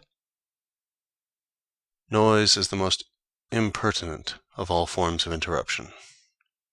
It is not only an interruption, but also a disruption of thought. Of course, where there's nothing to interrupt, noise will not be so particularly painful. Occasionally it happens that some slight but constant noise continues to bother and distract me for a time before I become distinctly conscious of it. All I feel is a steady increase in the labor of thinking, just as though I were trying to walk with a weight on my foot. At last I find out what it is. Let me now, however, pass from genus to species. The most inexcusable and disgraceful of all noises is the cracking of whips, a truly infernal thing when it is done in the narrow, resounding streets of a town. I denounce it as making a peaceful life impossible, It puts an end to all quiet thought. That this cracking of whips should be allowed at all seems to me to show in the clearest way how senseless and thoughtless is the nature of mankind. No one with anything like an idea in his head can avoid a feeling of actual pain at this sudden sharp crack which paralyzes the brain, rends the thread of reflection, and murders thought. Every time this noise is made, it must disturb 100 people who are applying their minds to business of some sort, no matter how trivial it may be, while on the thinker its effect is woeful and disastrous, cutting his thoughts asunder, much as the executioner's axe severs the head from the body. No sound, be it ever so shrill, cuts so sharply into the brain as this cursed cracking of whips. You feel the sting of the lash right inside your head, and it affects the brain in the same way as touch affects a sensitive plant, and for the same length of time. With all due respect for the most holy doctrine of utility, I really cannot see why a fellow who is taking away a wagon load of gravel or dung should thereby obtain the right to kill in the bud the thoughts which may happen to be springing up in 10,000 heads, the number he will disturb one after another in half an hour's drive through the town. Hammering, the barking of dogs, and the crying of children are horrible to bear, but your only genuine assassin of thought is the crack of a whip. It exists for the purpose of destroying every pleasant moment of quiet thought that anyone may now and then enjoy. If the driver had no other way of urging on his horse than by making this most abominable of all noises, it would be excusable, but quite the contrary is the case.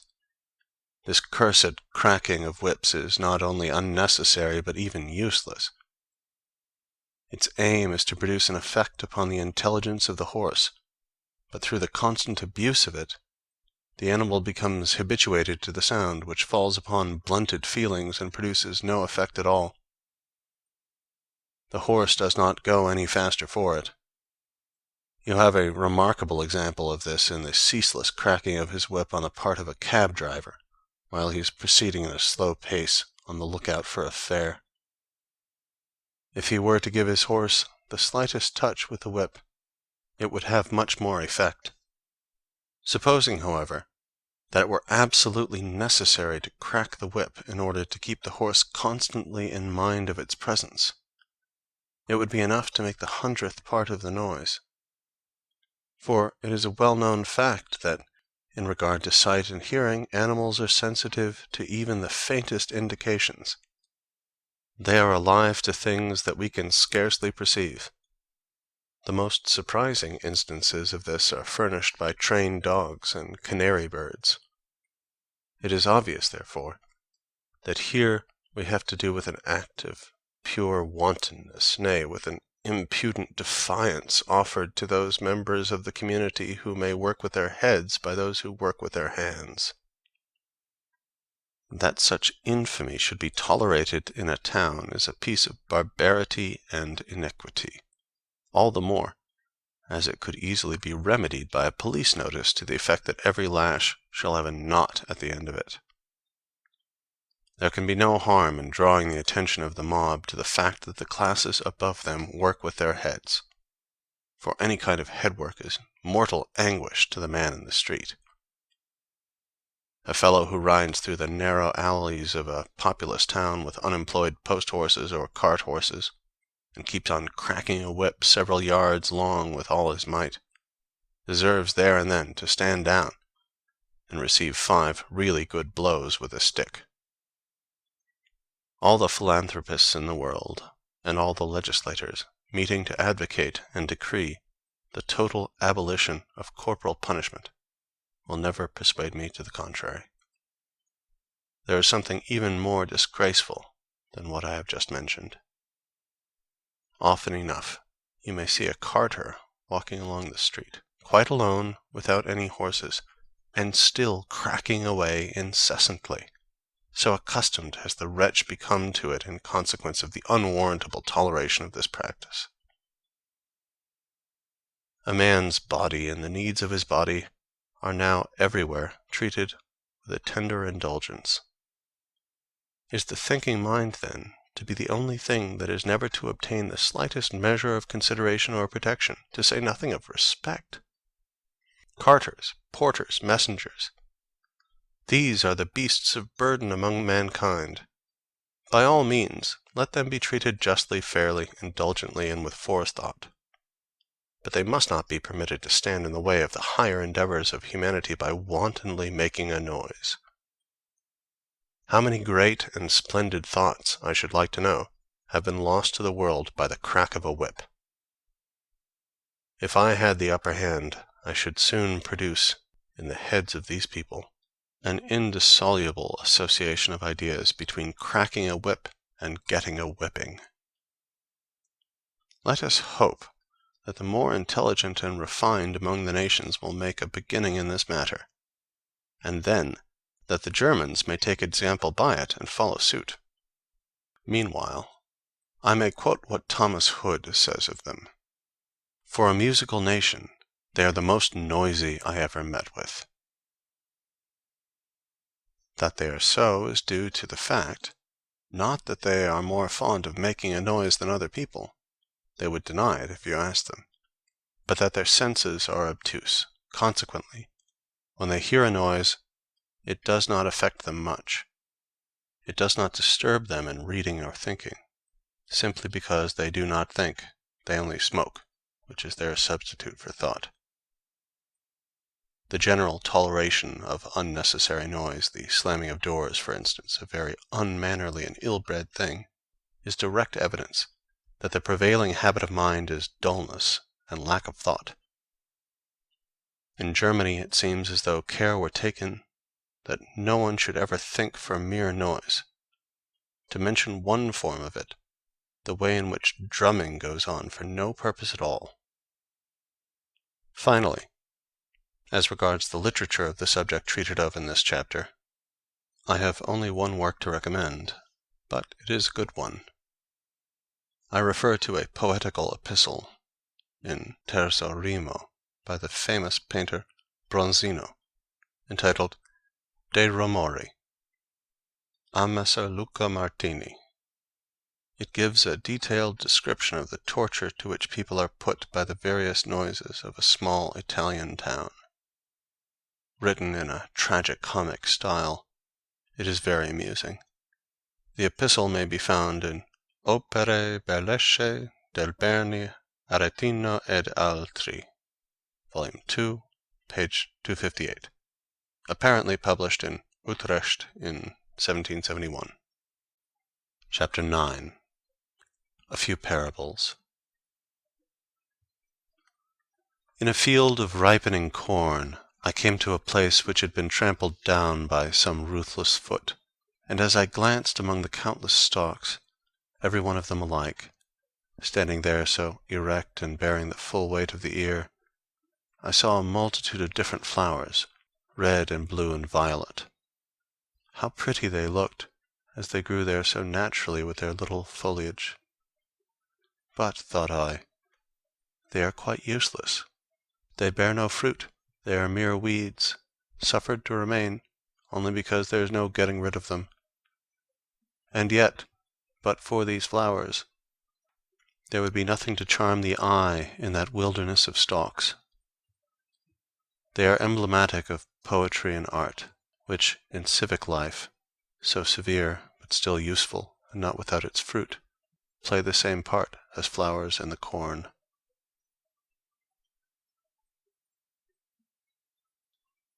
There are some really beautiful landscapes in the world, but the human figures in them are poor, and you had not better look at them.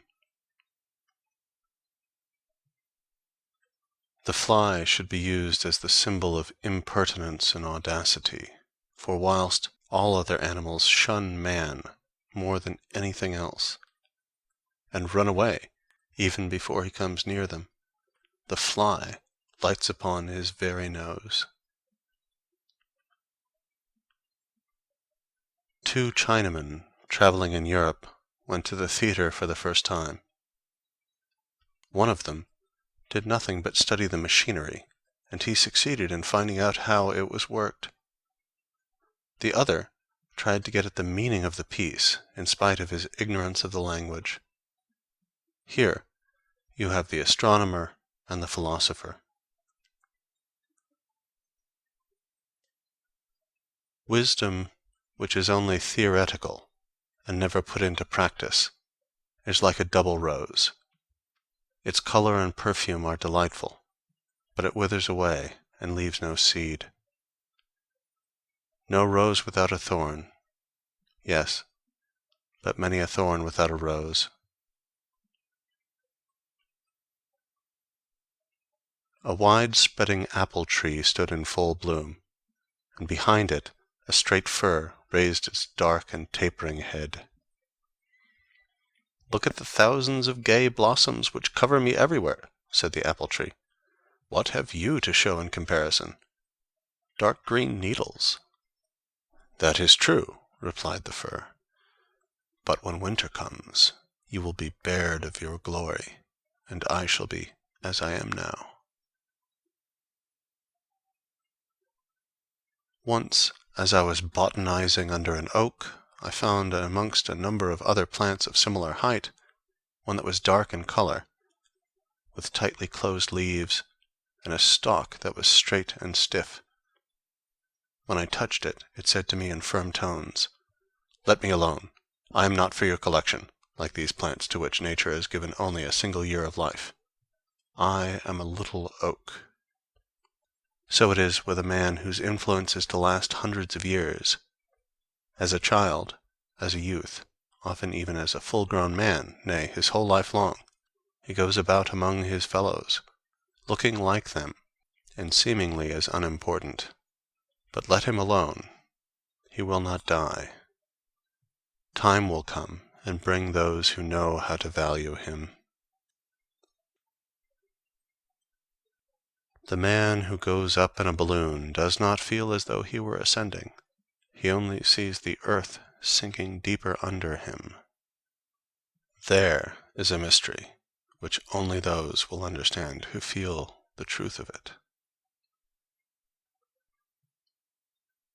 Your estimation of a man's size will be affected by the distance at which you stand from him, but in two entirely opposite ways, according as it is his physical or his mental stature that you are considering. The one will seem smaller the farther off you move, the other greater. Nature covers all her works with a varnish of beauty, like the tender bloom that is breathed, as it were, on the surface of a peach or plum. Painters and poets lay themselves out to take off this varnish, to store it up, and give it to us to be enjoyed at our leisure. We drink deep of this beauty long before we enter upon life itself, and when afterwards we come to see the works of nature for ourselves, the varnish is gone. The artists have used it up, and we have enjoyed it in advance. Thus it is that the world so often appears harsh and devoid of charm, nay, actually repulsive. It were better to leave us to discover the varnish for ourselves. This would mean that we should not enjoy it all at once and in large quantities. We should have no finished pictures, no perfect poems, but we should look at all things in that genial and pleasing light in which even now a child of nature sometimes sees them. Someone who has not anticipated his aesthetic pleasures by the help of art, or taken the charms of life too early. The cathedral in Mayence is so shut in by the houses that are built round about it, that there is no one spot from which you can see it as a whole. This is symbolic of everything great or beautiful in the world.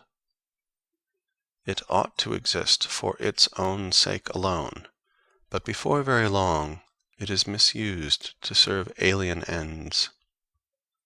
People come from all directions, wanting to find in it support and maintenance for themselves.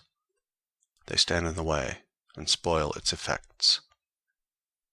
To be sure, There is nothing surprising in this, for in a world of need and imperfection, everything is seized upon which can be used to satisfy want. Nothing is exempt from this service, no, not even those very things which arise only when need and want are for a moment lost sight of, the beautiful and the true, sought for their own sakes. This is especially illustrated and corroborated in the case of institutions, whether great or small, wealthy or poor, founded, no matter in what century or in what land, to maintain and advance human knowledge, and generally to afford help to those intellectual efforts which ennoble the race. Wherever these institutions may be, it is not long before people sneak up to them under the pretense of wishing to further those special ends, while they are really led on by the desire to secure the emoluments which have been left for their furtherance, and thus to satisfy certain coarse and brutal instincts of their own. Thus it is that we come to have so many charlatans in every branch of knowledge.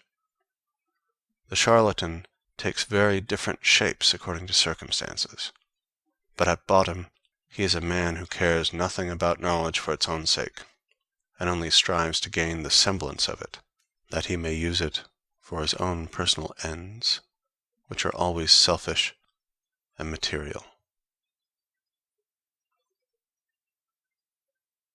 Every hero is a Samson. The strong man succumbs to the intrigues of the weak and the many, and if in the end he loses all patience, he crushes both them and himself. Or he is like Gulliver at Lilliput, overwhelmed by an enormous number of little men. A mother gave her children Aesop's fables to read, in the hope of educating and improving their minds. But they very soon brought the book back, and the eldest, wise beyond his years, delivered himself as follows: "This is no book for us. It's much too childish and stupid. You can't make us believe that foxes and wolves and ravens are able to talk. We've got beyond stories of that kind. In these young hopefuls, you have the enlightened rationalists of the future." A number of porcupines huddled together for warmth on a cold day in winter, but as they began to prick one another with their quills, they were obliged to disperse. However, the cold drove them together again, when just the same thing happened. At last, after many turns of huddling and dispersing, they discovered that they would be best off by remaining a little distance from one another. In the same way, the need of society drives the human porcupines together, only to be mutually repelled by the many prickly and disagreeable qualities of their nature. The moderate distance, which they at last discover to be the only tolerable condition of intercourse, is the code of politeness and fine manners, and those who transgress it are roughly told, in the English phrase, to keep their distance. By this arrangement, the mutual need of warmth is only very moderately satisfied, but then people do not get pricked. A man who has some heat in himself prefers to remain outside, where he will neither prick other people nor get pricked himself.